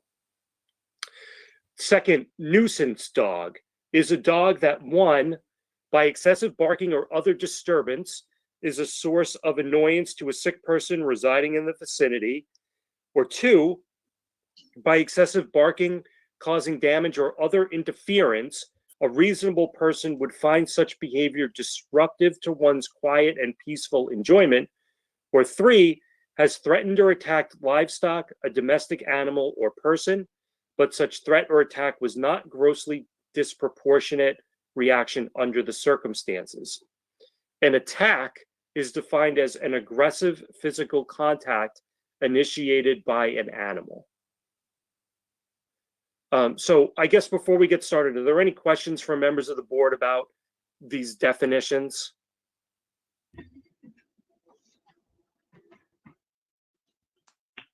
Nope. Nope. So then, Madam Chair, I'll turn things over to you. Okay, thank you. So do board members have comments, discussion about this? Scott? So we have, I think 2 incidents, and looking at the January incident video, it doesn't seem to me that either of the dogs, Stella or Schrader. Of the 2 dogs that are a question here were actually involved. So I don't think we have any, from my standpoint, I don't think there's actually any finding that I can even really give there. I don't doubt that it's quite frightening to have a dog run at you. I don't have any doubt that the person being run at is scared, but I don't see any action that was done by the owner's dogs in that situation. And this one, the second one, I think is the one that is the real crux of the issue. And I think dangerous dog sort of implies that there's a threat to continued harm, and I'm not hearing that from the testimony of animal control, most particularly, because I think there are at least by a source. Now, was there an attack? I think we've got to I respect National Grid employees and their interaction with animals. If Mr. Morrissey believes that it was an attack, I accept that at face value. But I think that makes it more of a nuisance dog than a dangerous dog. And it seems as though we've got an owner who's taking the precautions that are recommended by animal control to prevent that in the future. So that's kind of where I'm at. Would anyone else like to speak? Tom? Just agree with Scott. Something, clearly out of proportion and scary happened. Thanks, John Moriarty from National Grid, for reporting on that. It sounds like something no one would wish to happen to them or their dog. But I think the owners seem like they're acting in good faith about sort of taking all the necessary precautions. I guess I'd like to see our animal control folks, document what they would consider acceptable and have some sort of follow-up just to confirm that that family is completely in compliance with that. But it seems to me like there's good intent there, and so I think that's the course I would recommend. Andrea? Yeah, I agree with Scott and Tom, and my only suggestion was going to be what Tom said, is that I'd like our animal control officers to follow up to make any additional recommendations that they might have in terms of keeping both the dogs as well as folks in the neighborhood safe, checking the fence, the latch, and just to work with the Musaws to, as they said, make sure this doesn't happen again. And I certainly appreciate the fact that they are taking responsibility for this and have indicated their willingness to work with the animal control officers. Mark? Yeah, so I'm in general agreement with what everybody has said. I do want to just, if I can, reference something that Ms. Powers and her mother stated at the onset about the seriousness in which we take all animal control related items, irrespective of some commentary that might have been happening before the meeting started. The number of dangerous dogs hearings that we have had, and the follow-ups to them, and the method in which we ensure that dog owners take responsible care of an incident is not something that we fool around with, and we take that very seriously. I will agree that in this town, I can't speak to other towns. I don't go into other towns often enough to know whether this is true or not, but there is no doubt that we have a number of dog owners in this town who choose not to put their dog on a leash and are in violation of the leash laws. And we've talked about this before. I don't know what else we can do about it. I think it's completely irresponsible by dog owners, no matter who they are and how much they trust their own dog, to allow their dogs to run loose and say to other people who know nothing of the dog to say, oh, my dog is fine. So I agree with the comment that I think it is an issue in town. I don't know what else to do about it as a board, quite honestly, other than to ask dog owners to be responsible and respect the wishes of not only the law, but those who are not interested in being around a dog that's unleashed.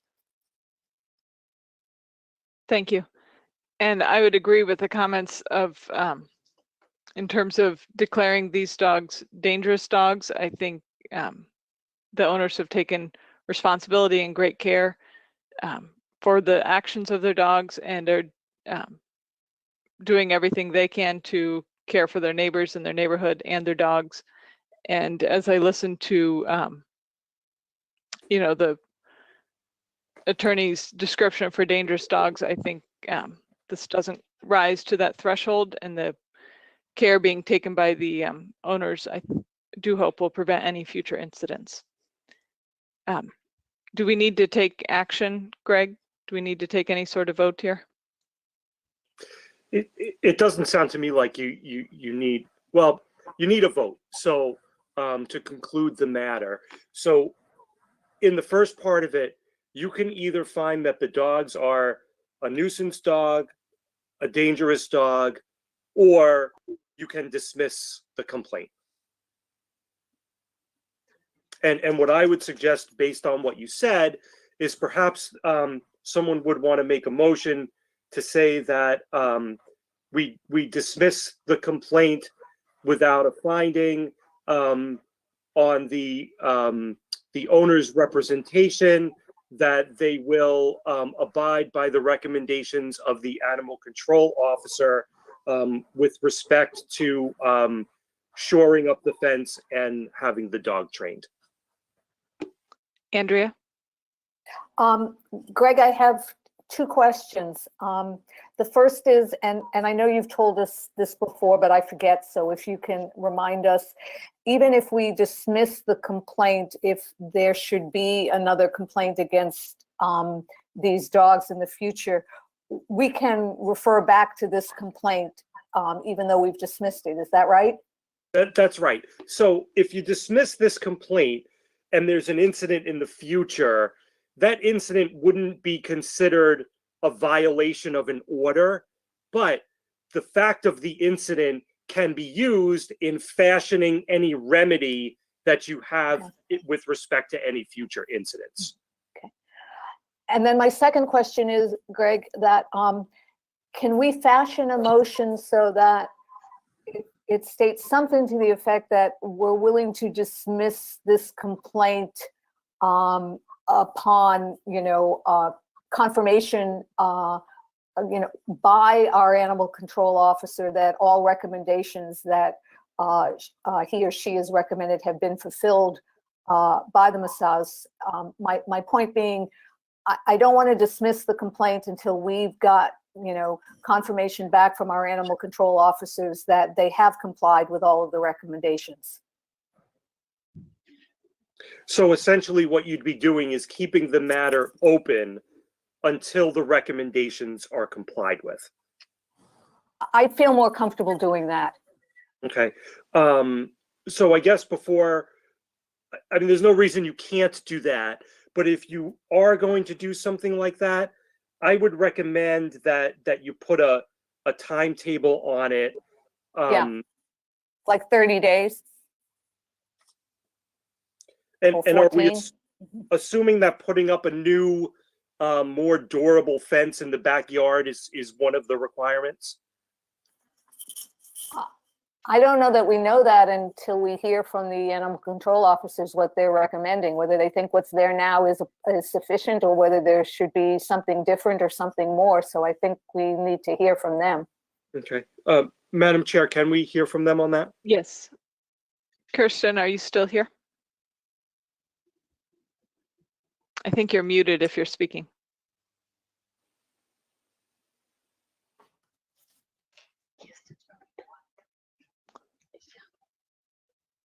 All right, we may not have her. She's here. I'm texting her now. Oh, She should okay. be. Let me see if I can get her.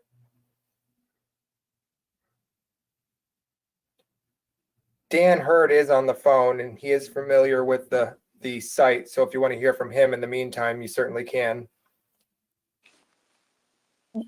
Sure. Dan, could you speak to if the fence is adequate or if you think something else needs to be done to make the property safer?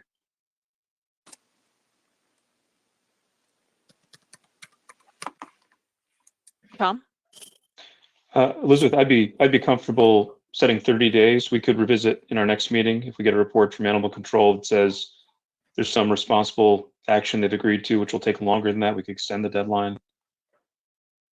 Okay. So I think 30 days would be fine, and we can revisit in our next meeting if somehow we need more. Andrea, are you comfortable with that? Oh yeah, I'm perfectly comfortable with 30 days. Okay. So that sounds good. It'll allow us to move on this evening and we can, but we can follow up on it at the next meeting, Scott. Just to clarify, Greg, I mean, so we're going to dismiss the complaint, but that doesn't necessarily mean that we believe that nothing happened. I'm trying to be cognizant of the fact that, you know, there was an incident, and I'm viewing this as the kind of thing where, you know, any citizen does something stupid, involves the police, and they admit to the facts, but then are allowed to walk away without a penalty as long as they smarten up and fly right. So, my view here is that something did happen, but I'm prepared to dismiss because I think it is sometime occurrence, and the owner is making sure it doesn't happen again. So I want to be clear that when you say dismiss, at least in my mind, we're not saying it didn't happen. We're saying that it happened, and yet there's appropriate changes being made to make sure that we can let it go this time. But to Andrew's point, if it happens again, we can resurrect it.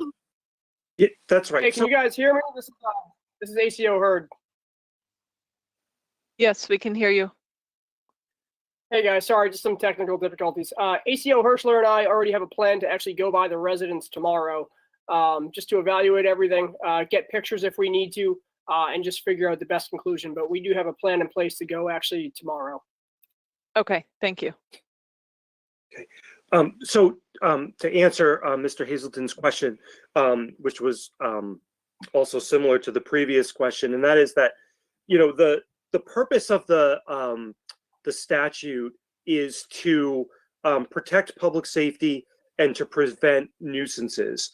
And so it's cumulative in that while you may not be making a finding right now that the dog is a nuisance or dangerous dog, if something were to happen in the future, you would be looking at the totality of the dog's behavior in trying to make that determination again. And so it's not that this incident goes away. It never goes away. It happened. And if there's a future incident, it can certainly be taken into account in fashioning that future remedy. All you're saying right now is that based on these facts, you don't find that it's necessary to declare that the dog is a nuisance dog or dangerous dog. Okay, thanks. That's what I wanted to hear. All right, so we have, do we have a motion? Andrea, were you making the motion? I think Greg gave us a motion. I think we're going to keep the hearing open till our next meeting. So in light of that, and wait to hear, what the recommendations were and whether the Massas have complied with it. So I'm not sure we need a motion right now. Do we, Greg? No, what I would suggest is that, you continuance. Yeah, that you continue this to whatever your closest meeting is 30 days from now, preferably, I guess, further than 30 days from now. And then, request a report back from the animal control officer, maybe a week before that. So then the chair can decide, that, well, actually, no, it doesn't matter. So it'll get put on for that next meeting after the 30 days passes. And then at that point, you'll either say animal control is satisfied with the response, we're dismissing the complaint, or animal control is not satisfied with the response, we're going to make a finding in order. Andrea? Elizabeth? So can I make a suggestion? Since 30 days would take us to our second meeting in June, which is June 23rd, and that seems a little long to me. It seems to me we could probably do something beforehand. I would suggest we say 21 days, and then we can deal with this at our first meeting in June. And if we still need to continue it at that point, we can continue it then. But continue it till the end of June seems too long to me. Sure, I think that's appropriate. All right, so at this point, do I need a motion, Greg, to continue the hearing, or do we just? Yeah, I would take a motion to that effect. So is the date June 9th? Is that the next meeting in June? June 9th? Yes. Yeah. Okay. So yeah, take a motion to continue the hearing until June 9th, 2020 at 7:00 p.m. And that's it. So moved. Thank you. Thank you. We'll take any further discussion. We'll take a roll call vote. Tom? Aye. Scott? Aye. Mark? Yes. Andrea? Yes. Yes.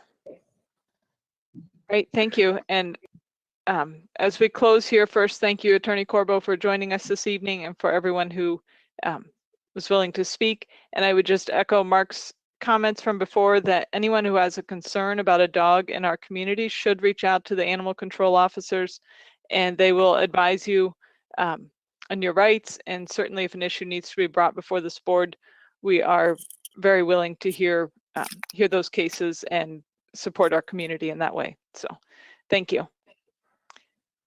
All right, we are going to move on to our joint meeting with the school committee and the finance committee to consider the fiscal year 20 operating budget and capital year-end budget transfers in accordance with the Municipal Modernization Act. And we have some actions that will require us votes from the select board and the finance committee, but knowing that much of this directly impacts the school committee, the schools, we asked the school committee to be with us this evening. So we'll do our best to juggle who's on the screen. We will start with, I believe Jody and Dan have some numbers to share with us, an update. We'll start with that. Yes, thank you. So what we're going to do is Dan's going to give just a very brief update on where we're at with revenue right now. And then we're going to go into the document called the timeline. So Dan, if you want to just give the very brief revenue update, and then I'll address the timeline and you can walk us through that. Sure. So I keep updating all the closeouts and the revenue each week as we move through this process. And so far, the deficit projected for next year is still about $800,000. Not much has changed. We've had a couple local revenues come in a little bit higher, But the main thing we're waiting on right now is just information from the state on what they're going to do with state aid. So if everybody will turn to the timeline so we can explain, I think some of you've seen this one or two times. Basically what happened is Dan and I met with all department heads when it was apparent we weren't going to have a town meeting in March. And then it seemed like town meeting got delayed past May. And we looked at what were our needs right now, our immediate needs that could not wait until a June town meeting. We started with a June 20th town meeting. That would be the first column in your sheet that we're going to review.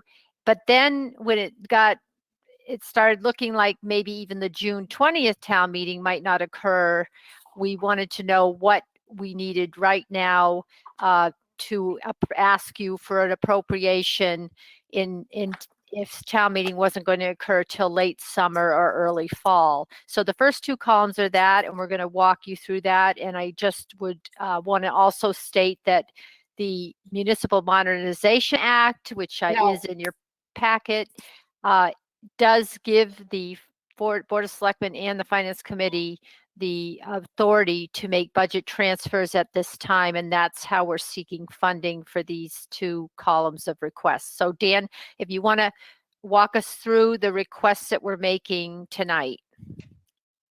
Sure. So the first three requests were supposed to be budget supplementals under Article 3 at this annual town meeting.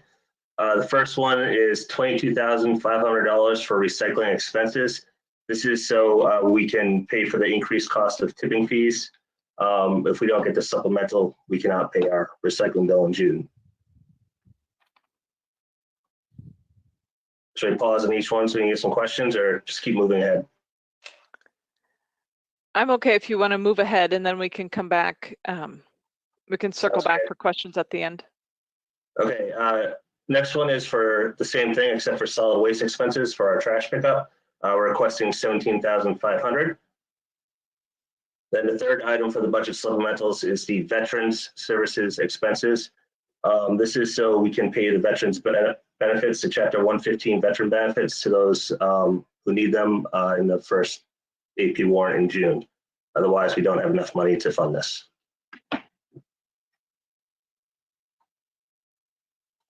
All right, so that was Article 3 from the annual town meeting. Next up is Article 4, the police department transfer. They actually reduced the request for this because this expense is supposed to pay for gasoline and educational costs. So the request was reduced from $22,000 to $15,300 since gas prices have gone down so much. So this transfer is coming from police personal services.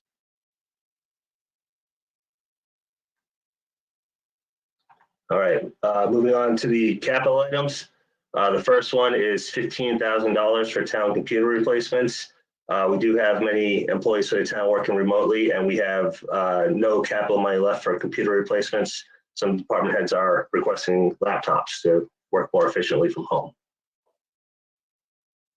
Next up, if you add these two figures together, the $70,000 is for school computers for the One to World program for the incoming freshmen. We need to order these by May so we can have them ready for when school starts up in August, September. And then we also have $32,000 that we decided to move forward. This is for redoing the WA language lab. All right, moving on, we have necessary radio replacements for the police for $16,000. If a radio breaks at this point, they are out of spares, so this was deemed urgent. And then for fire, we actually, this is more operating expense, but it came from the self-contained breathing apparatus request. Basically, we were supposed to have a town meeting in March where we could have replaced all the packs. However, we didn't, so we don't have the appropriation. So we had to have them inspected. That cost about $2,400. And while the chief was reviewing his budget, he had several other unanticipated expenditure requests this year, including unemployment costs for pre-employment exams, uniform allowances for a new hire that wasn't budgeted, vehicle parts for emergency repair on engine 3, a new software platform used for internal promotions, and mileage for the new recruits going back and forth to the academy. So this is a total of all those requests. And then finally, at the bottom here, we did have our existing sweeper broke. We did receive a quote. It was over $46,000 to fix the sweeper. Steve Cronin and Chip are recommending that we do replace this sweeper rather than invest that type of money into an aging machine. So we are requesting $211,962 for a new sweeper.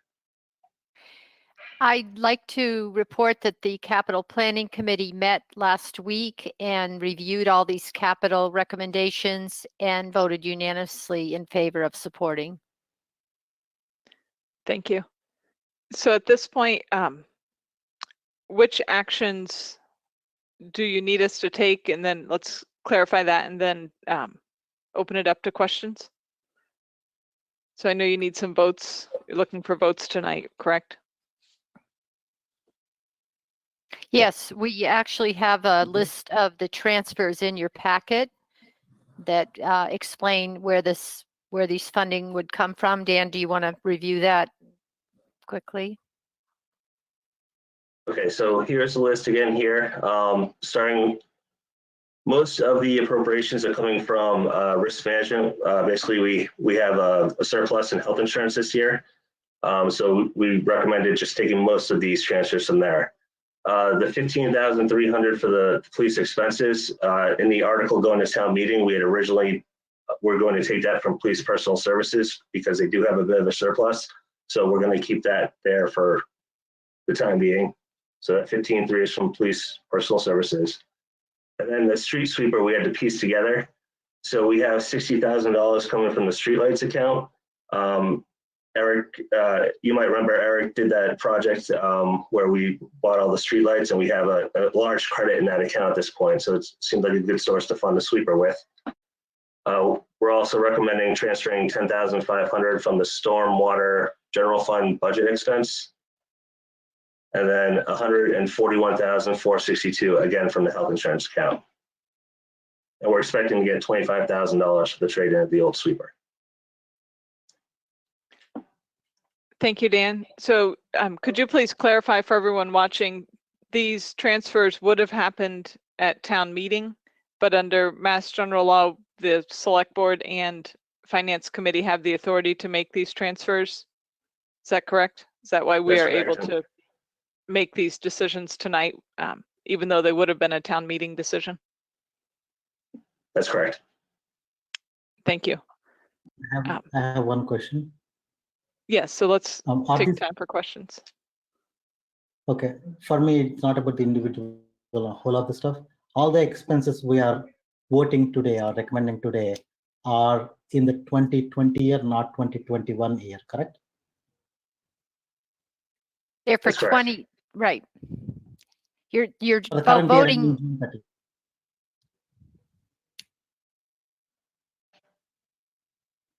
Did you, Harry, did you get your question answered? Yeah, yep. Okay. So at this point, if we have questions from members of the Select Board or Finance Committee or School Committee, you can, let's see. Oh, Scott is asking if town meeting will ever be asked to approve these expenses, or if we approve them, then it's done tonight. Yes, if you approve them, it's done tonight.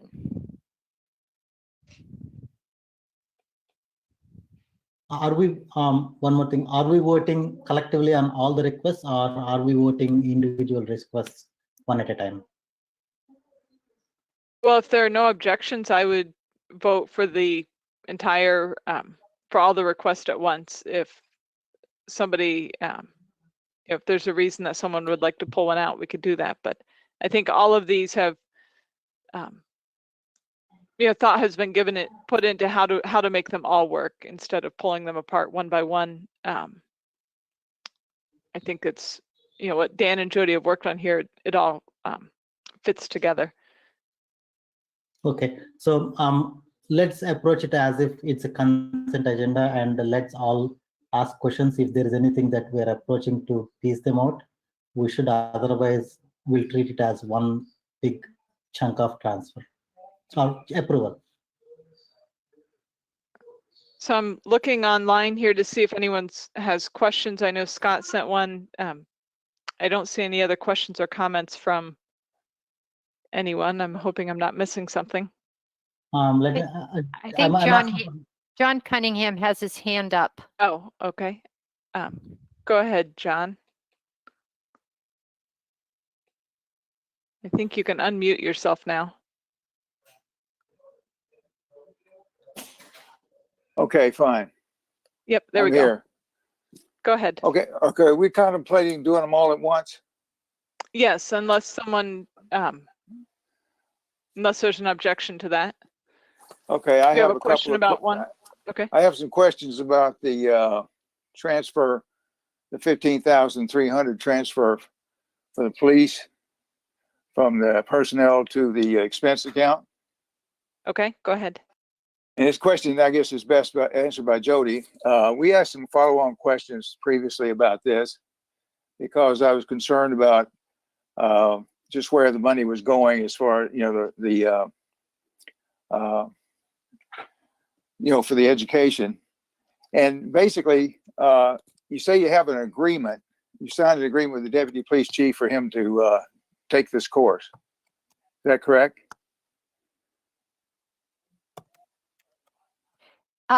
The deputy police chief is pursuing a degree, a master's degree in public administration that I asked him to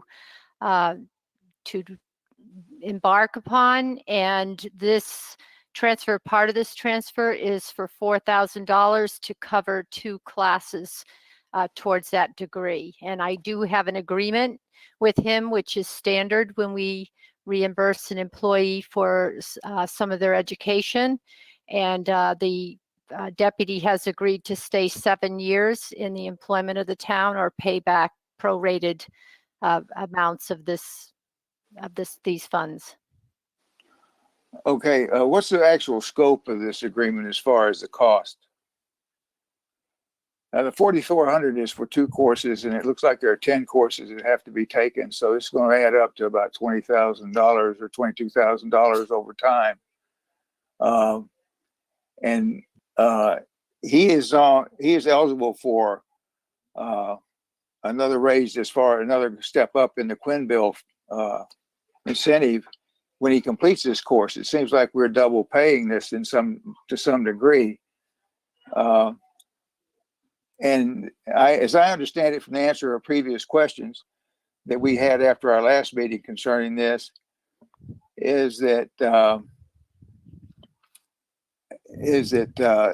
this year you want to fund it out of the police budget. Next year you may fund it out of the HR budget, which is kind of the usual thing for this. And it seems like we're just looking for a place to fulfill the agreement. My concern is, have you committed for the entire funding and then just looking for a place to fund it? So we have assisted many other town employees with education if it's directly related to their position, and it is always subject to appropriation. Generally, this is appropriated through our HR account, education, which of course goes to town meeting every year. I don't believe that I've been asked who was taking courses at town meeting. We've explained that it's for tuition reimbursement. It's always subject to appropriation. In the agreement with Deputy Chief Chambers, it says it is subject to appropriation. This year, because we had surplus funding in the police department, we thought that it was more fiscally prudent to transfer from existing police budget and not appropriate new funding for this purpose. So that is why we're seeking a transfer within an already appropriated budget to pay for these 2 classes. His future classes would be subject to a future appropriation. My last question is that, in view of the fact that this is going to raise from 20 to 25% for the Quinn-Bill part of it, It seems like we're paying on both ends. And was there some reason that the Quinn bill is not sufficient? The plus up of the additional 5%, which would be about $6,000 a year. He's still eligible for that for this course. And that would bring him up to over $30-something thousand for the Quinn bill incentive. I wonder why we're doing both, is what I'm asking. So what I would say is the deputy police chief is a extremely valuable employee in our town, and he has a good shot at becoming the next police chief upon the retirement of our current chief. Our current chief actually had his master's degree paid for by the town, I think 15 plus years ago, and was asked to obtain that degree before he was eligible to become the police chief. So in my opinion, and I have a master's degree in public administration, so I understand the coursework, we need to develop this person's leadership skills, organizational skills, ethics, legal, budgeting. There's so much that he's going to learn beyond his bachelor's degree, which was in criminal justice, that I think it's a very good investment on behalf of the town. You're correct. If he obtains the master's, he will be eligible for a 5% raise. That is Quinn bill. That was a Massachusetts law that came into effect many, many years ago, I believe in the 90s. They discontinued funding that in 2009, but Mark was already covered by the Quinn bill before the state pulled that funding. So I personally think that's a small price to pay for someone who is going to lead a 50-plus person department, fully armed, that is out there to protect our rights and our liberties. So I think it's a good investment in this employee. Okay, thank you. You're welcome. Okay, we do have a few comments. Scott and Andrea both asked to speak. Go ahead, Scott. Well, I just want to observe this is pretty common practice in the private sector. I mean, my younger days were in insurance and pension actuarial, and I was required to take actuarial exams to advance. The company paid for those exams because they required them. When I passed them, I got a raise automatically because that was part of the company process. So I think what we're saying here is that the town manager believes this is a vital class or classes for the deputy chief to take. I would agree with her. And so if that's the case, I think that it's the town's job to make sure that he's properly prepared. Thank you. Andrea? Thank you. I would also agree with our town manager that it is appropriate that our deputy chief have the necessary education and training. I also think that it is a benefit not only to him, but to the town. It is also something that I believe, not just for our deputy chief, but as Jody has said, we have provided this for other employees. It is a way to encourage them to continue with their learning. And if you are a believer in lifetime learning, as I am, I think it's important that we encourage all of our employees to continue their education. It benefits them, it benefits us. And at the end of the day, I see this as a win-win. And so I think that this is certainly something that we should be providing for Deputy Chief Chambers. And I think the protection that we have is that Jody has an agreement with him that he needs to stay 7 years. And if he doesn't, then we get paid back. So I'm fully in support of this. Thank you.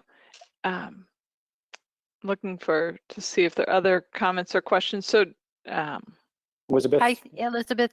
Oh, I see Tom McEnany and John Cunningham have their hands up. Okay, thank you. I'm not seeing all that. So let's finish this conversation first about this money. And before we move on, I would like to point out that typically Jody makes these decisions without town meeting or the board's vetting every class that gets taken. It's her discretion. And so I think we should be cognizant that this is a unique situation where we're transferring the money at this point in the year, but we don't usually publicly vet every employee in every class. So let's see, you said Chief McEnany wanted to speak? Hi, Elizabeth. Can you hear me? Yes, go ahead, Tom. I just want to say I agree with the town manager on this one. This is part of our succession planning. This is not an unprecedented move. Chief Welch did this to several officers when several years ago. Steve Ledoux also approved and funded my tuition at Harvard when I went through the state and local government program.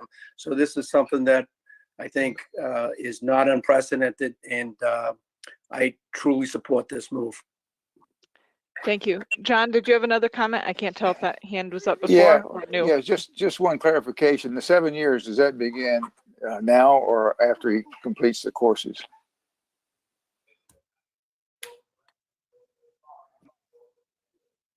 Sorry, I was muted. No, John, the agreement begins when he signed it, and it's executed for up to 7 years. And again, you know, that's what we typically do. We've done that with others, and I think he's the first one that's signed on for 7 years. I've had several that have signed on for 5 years. But I feel very confident that this is protecting the town's interest and providing us with someone who is going to be ready to assume a position if he's the one picked. Okay, thank you. You're welcome. Thank you. So Heather had any other questions before we move on from this topic? So Heather had posted a comment just asking Dan, could you talk a little bit more about the street sweeper? Street sweeper. I'll let you say that one. Explain the decision, because certainly this is a big expense and something that Capital knew was coming, but why did it get moved up? So the street sweeper, we're required to sweep our streets to be in compliance with our new MS4 permit.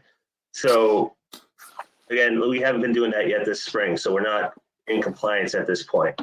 So just with the cost of the almost 47,000 repairs to a sweeper that's 8 years old versus purchasing a new one, the powers that be decided that, or the department has decided that it made more sense just to go out and to purchase a new sweeper at this point. Now, I believe Heather had a question about how this is going to be charged back to the stormwater enterprise. The stormwater enterprise doesn't take effect until July 1st, so we can't use that account yet. However, we were planning on purchasing a new sweeper in 2022, I believe it was, Jody? Yeah, 2022. So this will eliminate the need to purchase the sweeper at that point. In the meantime, we can charge back the cost of this sweeper through either the budget process or the direct and indirect costs to actually be applied against the stormwater enterprise account. Could I add something? Yes, go ahead, Jody. One other thing I want to mention is we did look at other avenues, such as if we could rent one, lease one, borrow one from another town. We hit dead ends on all of those different avenues. We are buying a smaller sweeper than we owned before, which is also less expensive because I think it will allow us to get down more narrow streets than the other one. So anyway, and Steve Cronin is online too, if anybody wants to ask additional questions. We did talk to Mark Cost about this, who, asked us to bring it to Capital, which we did, but we just felt investing $47,000 in a sweeper that was worth about $25,000 didn't make much sense. So move it up a year, and hopefully this one will last us another 10, 15 years. Thank you. Any other questions or comments about any of these transfers?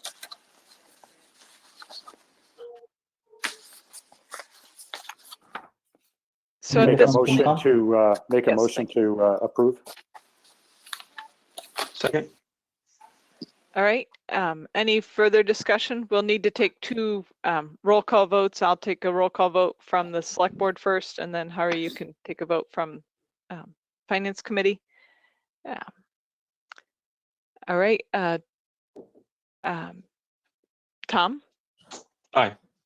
Mark? Yes. Scott? Aye. Andrea? Yes. Yes. Hari, do you want to take Okay, a roll call? yeah. Can somebody from FinCom make a motion? I make a motion that we approve. I'll the second. This is transfers. Christina. So John and Christina. Okay, I'll take a roll call. As I see it in the names here, we have myself, I vote in favor. Heather? Yes. Christina? Yes. Levi? Yes. Patricia? Yes. Shankar? Yes. Okay, that's unanimous. Did you get me? John, I thought you made the motion, right? Well, I made the motion, but I didn't vote. Come on, for God, some more, Ari, come on. Yes. John? Yeah. All right, thank you.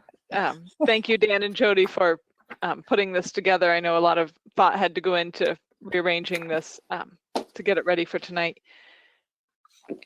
All right, is there anything else that we need to cover with the joint meeting? Nope. All right. So then we will move on to our community update on COVID-19. Ari, are we adjourned? Motion to adjourn. May I just, you might want to stay on for the next discussion, which is about the election and the annual town meeting. Might be interesting to you. Sure, it's fun. Oh, John. All right. Go ahead, Jody. We'll start with the town election. Okay. I think we have Patty Doobie out there, our town clerk, who will speak to the town election. Patty, I think she's having some phone issues. I'm trying to send her a pin now.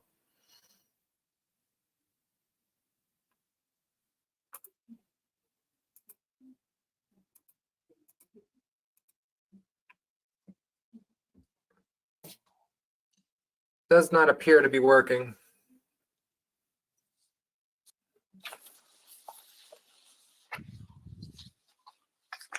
Okay, well, so Patty did give you a, is that her? I don't think so. Okay, sorry. She did give you an outline in your packets. Yeah, she did give us a letter. I'm sorry, I was muted. Eric, can you pull up her outline? I can actually get her if you give me 2 seconds. I just got to send her a PIN number to get into. Okay, If you well, want to wait. I'd rather hear from Patty. I don't know about the rest of you. Absolutely.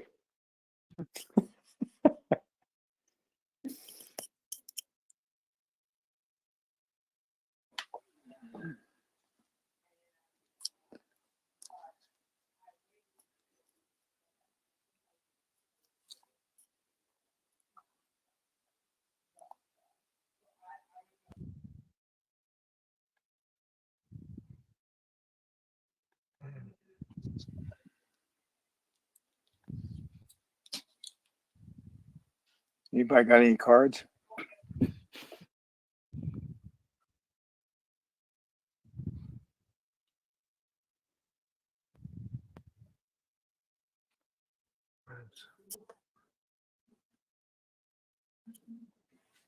Just waiting for her to connect. Hopefully she'll be quick. Well, would you like me to go forward with the town meeting while we're waiting for Patty?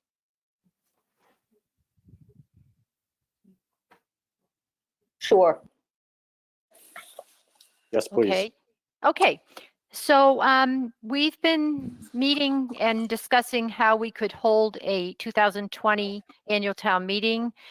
It is complicated. We don't have it figured out yet, though I will say a decision will need to be made by your next meeting, May 20th, 26th. That's because the state is requiring us to file paperwork, which also requires the Board of Selectmen votes if we're trying to go to the 1/12 budgeting. So some of the ideas that we had was a possible virtual pre-meeting of the Board of Selectmen, School Committee, and FinCom, where people with questions about the budget or specific items could at least flesh those questions out to make for a faster town meeting. If that was allowed, then we could hold as I said, a shorter town meeting with time limits noted before the meeting and the moderator keeping us on schedule. That would hopefully alleviate 7 hours in a room or even outside together. I did reach out to Kimball Farm and asked if they could hold a town meeting under a tent. We would not serve food or drinks.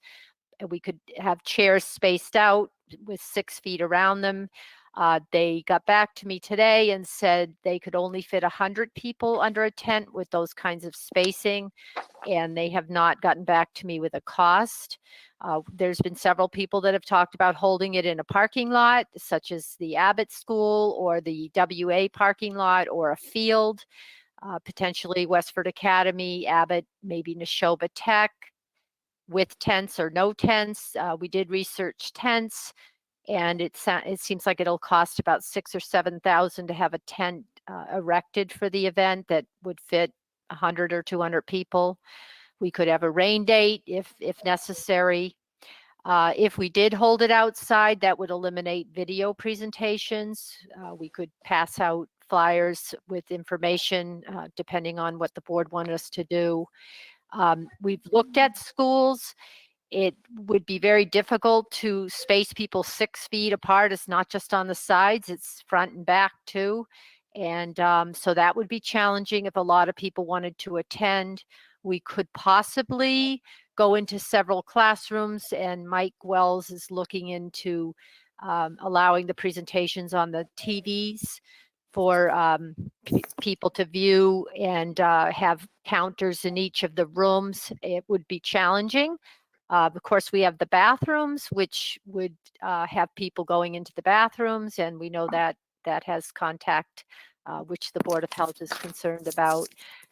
We've talked about other measures, such as having no touch signs on the microphones, but disinfectant readily available if someone went ahead and touched it anyway. The custodian's present to assist. We're talking about how to make the check-in process safer with plexiglass around those that are checking in, 6 feet markers. So it's very complicated, and we've tried to put our heads together. We would have masks for all attendees and masks obviously for officials, and they would have to remove them to speak probably. We've talked about taking temperatures before people came in the room. Our Board of Health ordered the thermometers about 2 months ago, and we haven't gotten them yet, so I don't know if they'll come in time. But I want you to know it is complicated, and we're open to ideas that you have. I was waiting for the state legislature, who is considering new legislation related to this Thursday, but I read through that today, and really the only benefit to us is, and it really isn't, would be to allow towns to hold it in another town, such as if you wanted to go to the Songus Arena or some other place larger. Most of the other things, like lowering the quorum, we already have in our town. So I really think it's going to come down to, do you feel, well, we'll see what the governor does next week with opening up our town, but also, how comfortable are you, and can we get enough people to work it, and are you more comfortable inside or outside? And then we'll get moving as fast as we can. We could delay it into July or later in the summer to give more time too, but I think we're going to have to move fairly quickly, because we either need to start going for the 1/12 budgeting, which is very complicated, or go ahead and hold it the best manner we can. What are the thoughts of the board? Andrea? So I'm not comfortable holding town meeting on June 20th at this point. And while I appreciate and thank you, Jody, and everybody who has done a lot of work on this and thought about a lot of ideas and come up with some of these ideas, I can think of 20 questions for each of these as to how we're going to handle things and what's going to happen. You know, I am certainly concerned about, you know, everybody using a microphone, and it's just you know, somebody's going to touch it. It's just going to happen. Keeping people apart. I think that even in July, I mean, even by June 20th, there are certain groups of people, high risk people, whether, you know, they are high risk because of their age or because of underlying medical, hey, I'm in that group, so I can say it, whether it's, you know, underlying medical issues, who aren't going to be able to participate and who are going to be feeling disenfranchised. So I am right now leaning towards continuing to postpone this until the fall, perhaps moving it from October to, you know, September, early fall, if we can do that. I think it gives us, if we can, as Mike Wells has indicated, might be able to do it from separate rooms in a school. I think that gives us more time to try and work that out, to plan for that, to wire, you know, and get all the connections that you have to do done to be able to do it that way. You know, people in June 20th, you know, you know, we won't have had really, you know, a League of Women Voters review of the warrant article. The Board of Selectmen, you know, we did our review months ago. I am sure people have completely forgotten about it. And so I personally feel that it is not fair to the community to do this in June, both from a health perspective, as well as from educating people and making sure that people are well informed, and that everybody who wants to can attend town meeting and feel safe about that. So well, as I said at the beginning, I really appreciate all the hard work everybody is doing to try and make this happen. I personally am not comfortable with it going forward on June 20th, either indoors or outdoors. Scott? We can't hear you. Yeah, I just realized, rookie mistake. Certainly, I think outdoors to me makes no sense.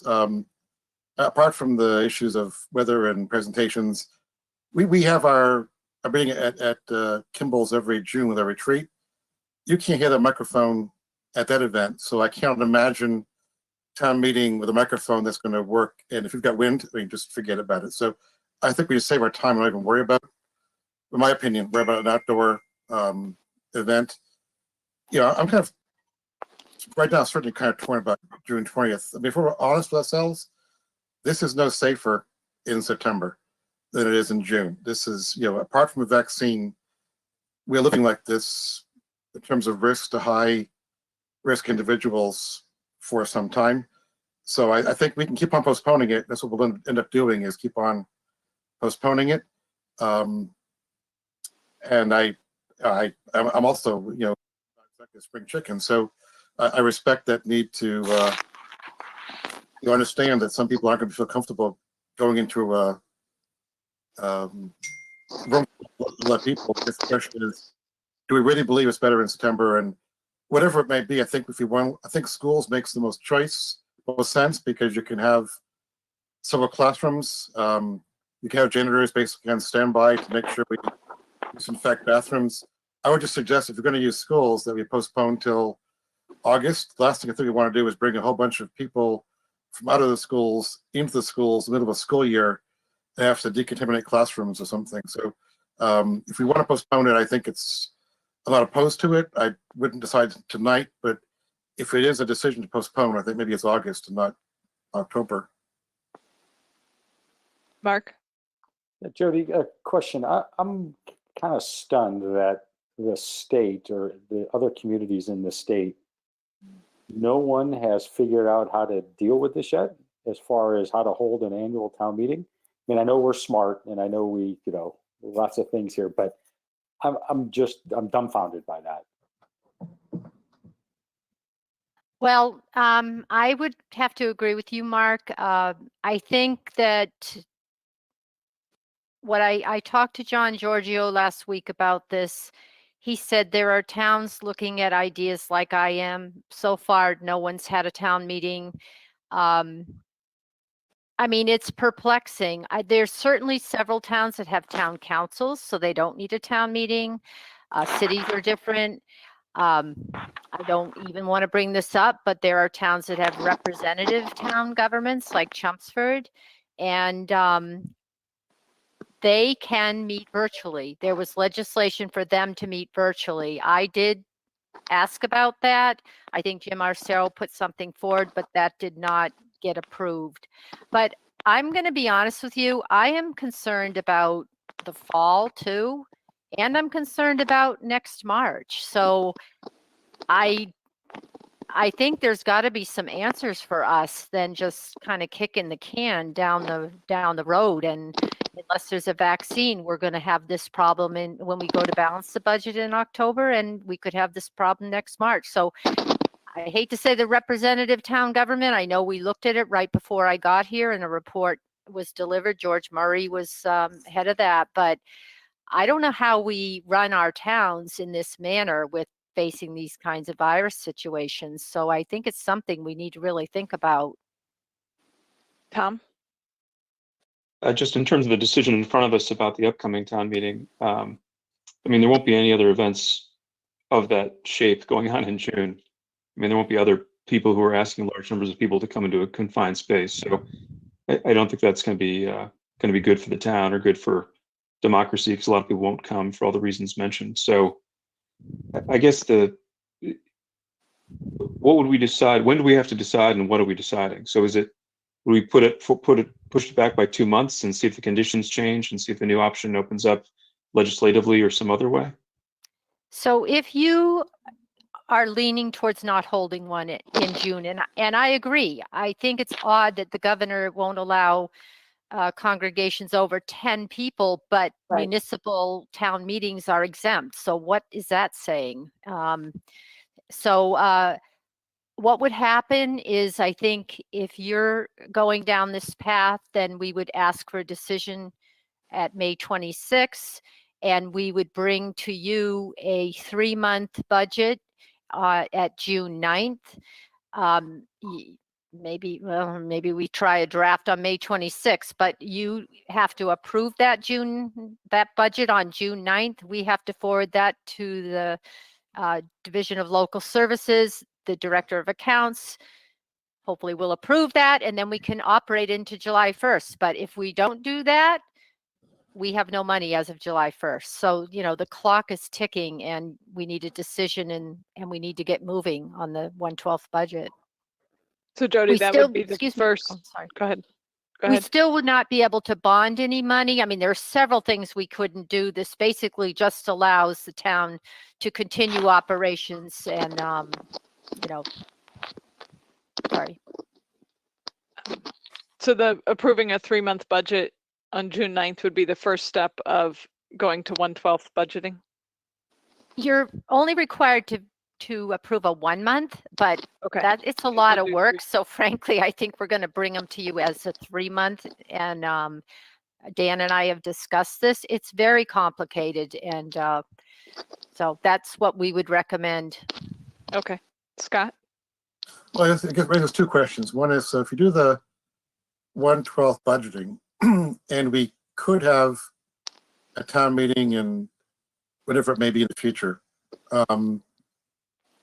are the voters then asked to vote on the total budget, or they asked to vote on only what's left of the remaining months that were not already pushed for on a 1/12 basis? The concern is we've got a July 1st date when things like raises take effect. So a 1/12 budget from last year to the coming year doesn't really add up. And you can do that for a little while, but at some point it seems to get out of whack with higher cost per month in the future budget that we do this current one?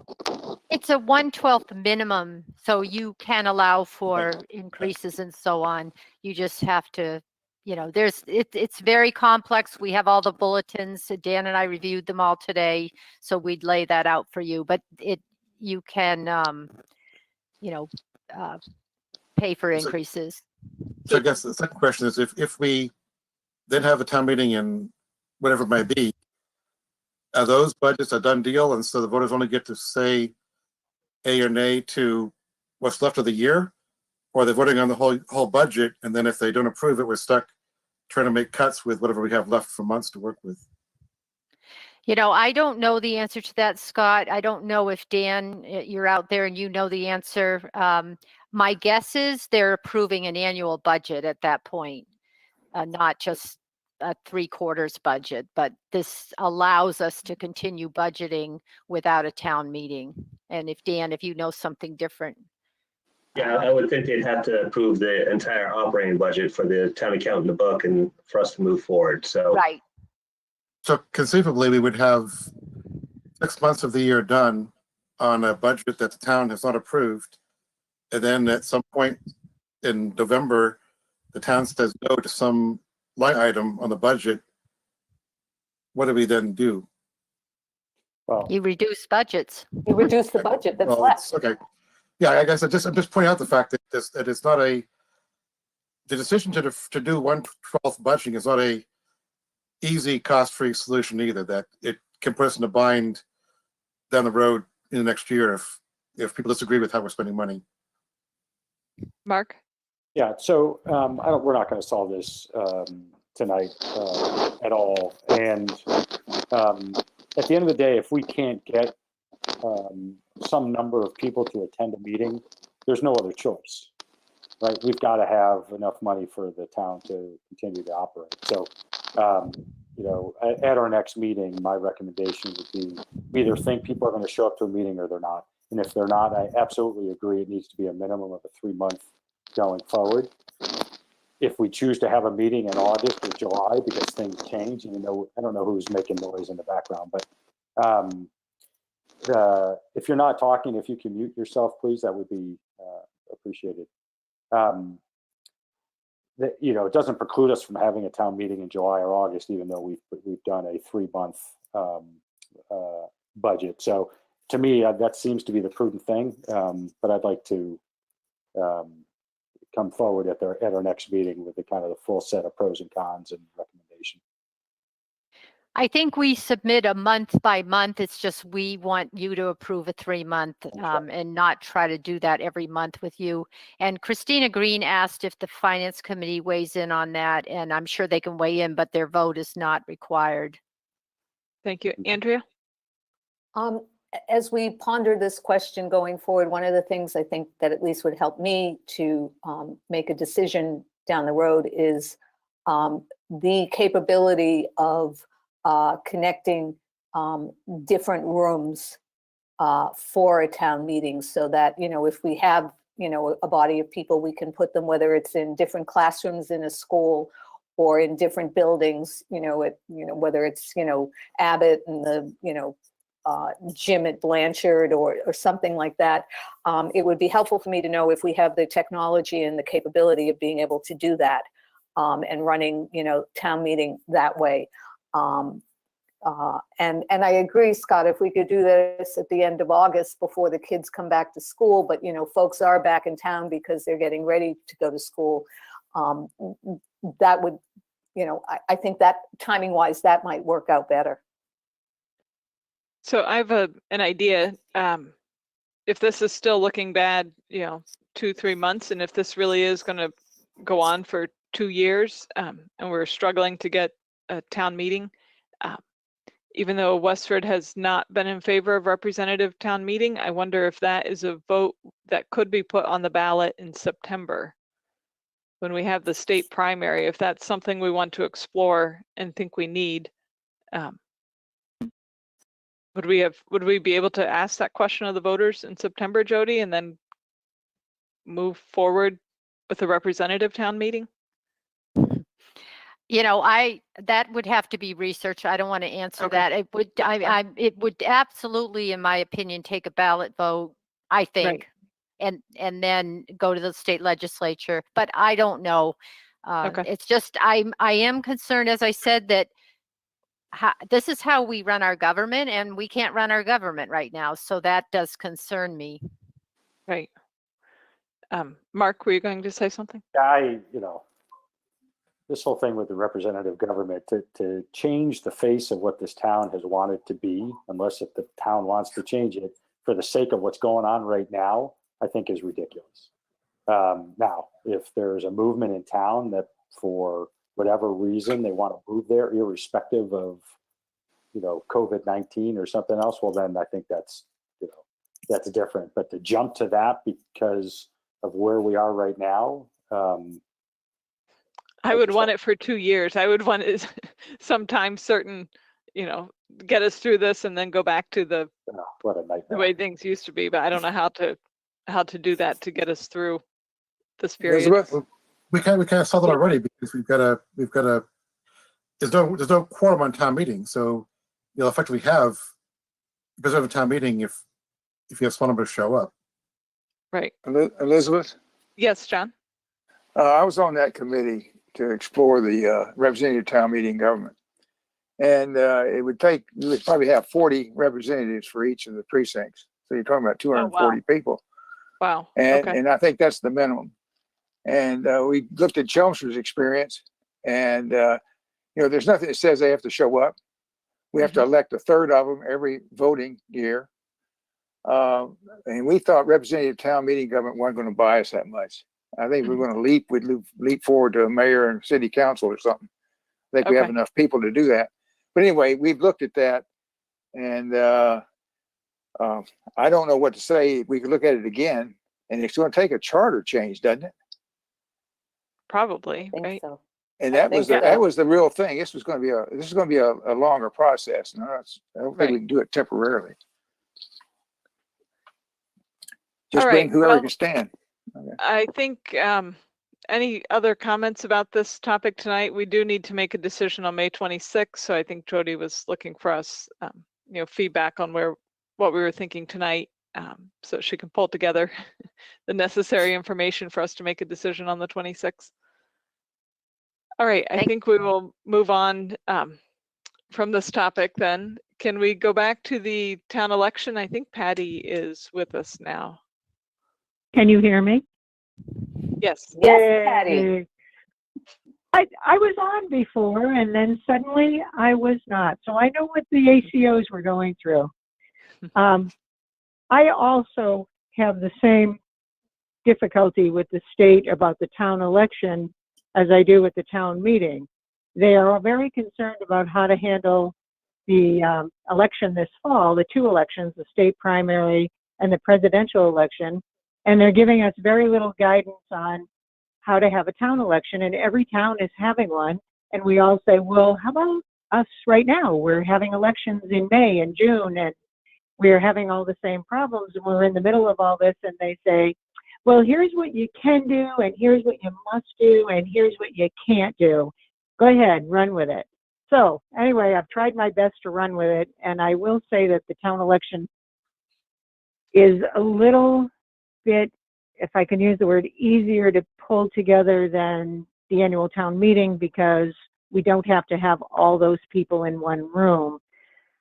I had 3 different scenarios, but the one that I picked is the one I put in front of you, which was to keep our 6 precincts. That made room for social distancing. I was originally thinking of putting them all in one building. I will just say this about that, not to confuse the issue, but Chelmsford is doing that, and so is Acton, and their elections are June 2nd, and I'm going to see how it shakes out and if it seems to work better, and go from there. But at the moment, I would like to keep all 6 precincts as we are.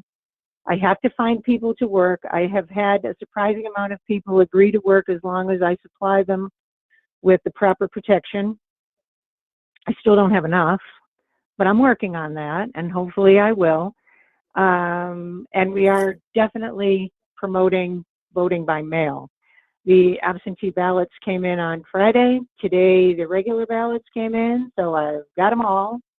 Andy told me today there were about 250 early requests already for ballots by mail, so that's quite a bit. I usually don't even have that many in a town election, the whole election, and we've only just begun. So we are trying to put it out there. The League of Women Voters has promised they will do everything they can to promote it. Westford Cat has said they will also help me out. I have a Facebook page, and we try and put something out there every couple of days about different things. I've talked to some of the candidates. I try and keep in contact with all of them. I send them emails telling them what I'm doing. I did tell them all that it's a whole different kind of election this year. You need to know that people are going to be getting ballots this weekend, and they may start voting just that soon. So you might want to get the word out. Then again, they can vote up until the very last day. I take them till 8 o'clock on election day. And I guess that about covers most things. If you guys have any questions, shouldn't call Yes, you guys, Patty, the board. a question. So can you take new poll workers at this point? Are you able to, do you have enough time to train them? If someone is out there, even high school seniors, younger people, folks who have never worked the polls, are you able to take new poll workers now? Yes, and I am more than willing to. I'll actually, believe it or not, try and do a virtual training. Won't that be interesting when I can't even log on to the audio? However, all the town clerks have been discussing it. I am in contact with everyone. We do talk about the students. Someone made the point that the younger people are the worst at social distancing, so we'd have to keep that in mind. Other town clerks or the state actually, I'm sorry, has said there are a lot of people out of work right now. They may like to have a day's pay doing this, but someone else made the comment, well, if they're collecting unemployment, they're not going to want to do that because that could cause a problem there. But, it's all things that worked out. Every day, something new comes along. The other thing I really, really wanted to do was shorten the hours because I have enough people to do one shift. You may or may not know that I do it in 2 shifts because it's a 14-hour day. And if I had an 8-hour or even 9-hour shift, I would have enough people. I have about 45 people who have pretty much committed that they would be happy to help us out. I need about 75 to 80 to man all 6 precincts with 2 shifts a day. But our bylaws say we can't change our polling hours. So I need an act of the legislature to tell me that. So I'll keep you posted if something like that changes. But for the moment, I'm keeping it as is, and we will carry on. I did put there how many people did come out and vote. You can't see me holding up the piece of paper that I'm reading off of, right? Nope, we can't see you. The last 5 years, we have had an average about 1,800 people come out and vote. The big election was in May 2017 when we had the question with the teachers. But typically, like May 2019, last year, we had 1,874. That's how many people came out and voted out of close to 17,000 voters. So town elections don't generate the interest so much. We do have contests this year, so I'm hoping for about 3,000 people will probably come out. And if I can get a lot of them to do it by mail, all the better, and less people in the polls. Great. Well, thank you, Patty. I think our board will certainly do our part to encourage people to vote by mail. And if we know any workers, any potential poll workers, we'll certainly send them your way as well. Please do. Any Thank you very much. questions or comments from the board or anyone else listening about elections? All right, we'll move on then. Thank you, Patty. Thank you. I have a motion, Elizabeth. Yes. Can the finance committee adjourn? I have a motion for the finance committee to adjourn. That's fine with me. If Harry, are you ready to adjourn? Yes, finance committee. I thought finance committee was adjourned when we moved into the town election and No. that discussion. But since if we are all there, I can somebody make a motion to adjourn the finance committee? Yeah, I just did, Shankar. Okay, anybody second it? I'll second. Okay, so we'll take a vote roll call. John, Yes. Shankar, Yes. Ed, Yes. Heather, Yes. Christina, Yes. Levi, Yes. Patricia, Yes. and myself. Yes. Okay, that adjourns the finance committee's meeting. Everybody can drop. If you want to continue, you can stay on. Thank you. Jody, would you like to do number 3, the request from the fire department? Yes, we're just asking you to accept relief funds from the CARES Act, provide a relief fund in the amount of $18,269.68. Motion to approve? Second. Any questions or comments? We'll take a roll call vote. Andrea? Yes. Scott? Yes. Mark? Yes. Tom? Yes. Yes. Thank you, Jody. Thank you. So under old new business, we have a request to appoint Dongchun Wang to the Cultural Council as a full member for a term expiring on June 30th, 2021. Do I have a motion? Move to appoint. Thank you. Do I have a second? Second? We'll have a roll call vote. Andrea? Yes. Tom? Yes. Mark? Yes. Scott? Aye. Yes. All right, our next item is reorganization of the Board of Selectmen. It's been a delight to serve you all as chair, and the time has come to pass the baton. So do we have a motion? Yes, think- Scott? So first of all, Wait, Elizabeth, Jody. Wait a minute, I Elizabeth, get Oh, that's right. This I is the hand you the one- gavel, Jody. Yes, I don't you have have That's the the one gavel. thing Jody gets to do. So do I have any, what am I saying? Nomination. Nominations, thank you, for Select Board Chair? Scott? so yeah, first of all, Elizabeth, thank you for being chair under perhaps the most trying circumstances that we've had. I thought perhaps Kelly had that with the asphalt plant, but I think you've actually managed to have multiple difficulties in 1 year from stormwater up through this. So thank you for really coming through for the town and for this board. Much appreciated. I don't think anyone in town knows how many hours you do before we get on camera, and it's been really great. You've been a wonderful chair. Thank you. Since you do want to step down, I will nominate Andrea as to be the next coming chair. Second? Okay, are there any other nominations for chair? Okay, so I'll call for a vote for Andrea to be chair of the Board of Selectmen. You have to do a roll call, Oh, Jody. sorry. God, you're Elizabeth, awful. I am awful at Really? this. Sorry. Elizabeth, I'll keep my day job. Elizabeth, Yes. Andrea, Yes. You're on mute.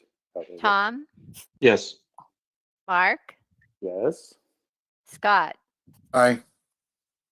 Thank you. I'm done. Okay. So I guess, let me echo first Scott's comments. Elizabeth, when we told you that being chair was no big deal, I guess one could say that this past year has proved us wrong, but you have certainly risen to and above the challenge. And I think we all say thank you so much for your hard work and dedication over this last year. It really has been appreciated by all of us. So thank you. Thank you. So that being said, we need a vice chair and a clerk. So are there nominations for vice chair? You know, Tom did a really outstanding job as vice chair this past year, and I would love to nominate him to return to that position. Okay, is there a second? I did it before she could finish talking. Why did my whole screen just freeze? So Mark made a second. He's so relieved it's on him. Okay, It was definitely not going to be me. all right. So all those in favor, Elizabeth, Yes. Tom, Yes. Mark, Yes. Scott, Aye. and I. And now we need a clerk. So is there a nomination for a clerk? Oh, come on, guys, somebody's got to be clerk. Mark, do you want to persevere another year? I suppose the pay's too good to pass up, so sure. I will nominate Mark as clerk. Second. Is there a second? Okay. Elizabeth, Yes. Tom, Yes. Mark, Yes. Scott, Aye. and I. Okay. So moving on to the consent agenda. We have a request to approve the following for the town common request. Senior pictures to honor the 429 Westford Academy class of 2020. The applicant is the Westford Academy Administration, Jim Antonelli. Dates from Monday, June 1st, 2020 through Friday, June 5th, 2020. Is there a motion to approve? So moved. Second. Is there a second? Second. Okay, any discussion? Just subject to public safety. Yeah. Subject to public safety, and I think the Rec Commission also had some comments. Right. And Jim Antonelli is online if we need to hear from him. Okay. Right. So Elizabeth, Yes. Tom, Yes. Mark, Yes. Scott, Aye. aye. Okay, we have minutes for approval. Regular session of April 28th, 2020 and May 5th, 2020. Is there a motion to approve and release the minutes? So moved. So moved. Second. Second? Okay, any discussion? Elizabeth, Yes. Tom, Yes. Mark, Yes. Scott? Aye. Aye. Any board reports or updates? Okay, seeing none. Jody, town manager's report. So I wanted to announce that we submitted the 2020 Green Communities Grant application that was prepared by Eric and Paul Fox. The items that we put in for changed. If you have questions, Eric can explain that to you. But we put it in your packet, and great job from both of those. Yeah, thank you very much. Thank you. A lot of work. And then a request from the fire department to accept a 500-gallon foam trailer package from Newport Materials, which is consistent with the mitigation agreement. And sounds like we made out really well on that.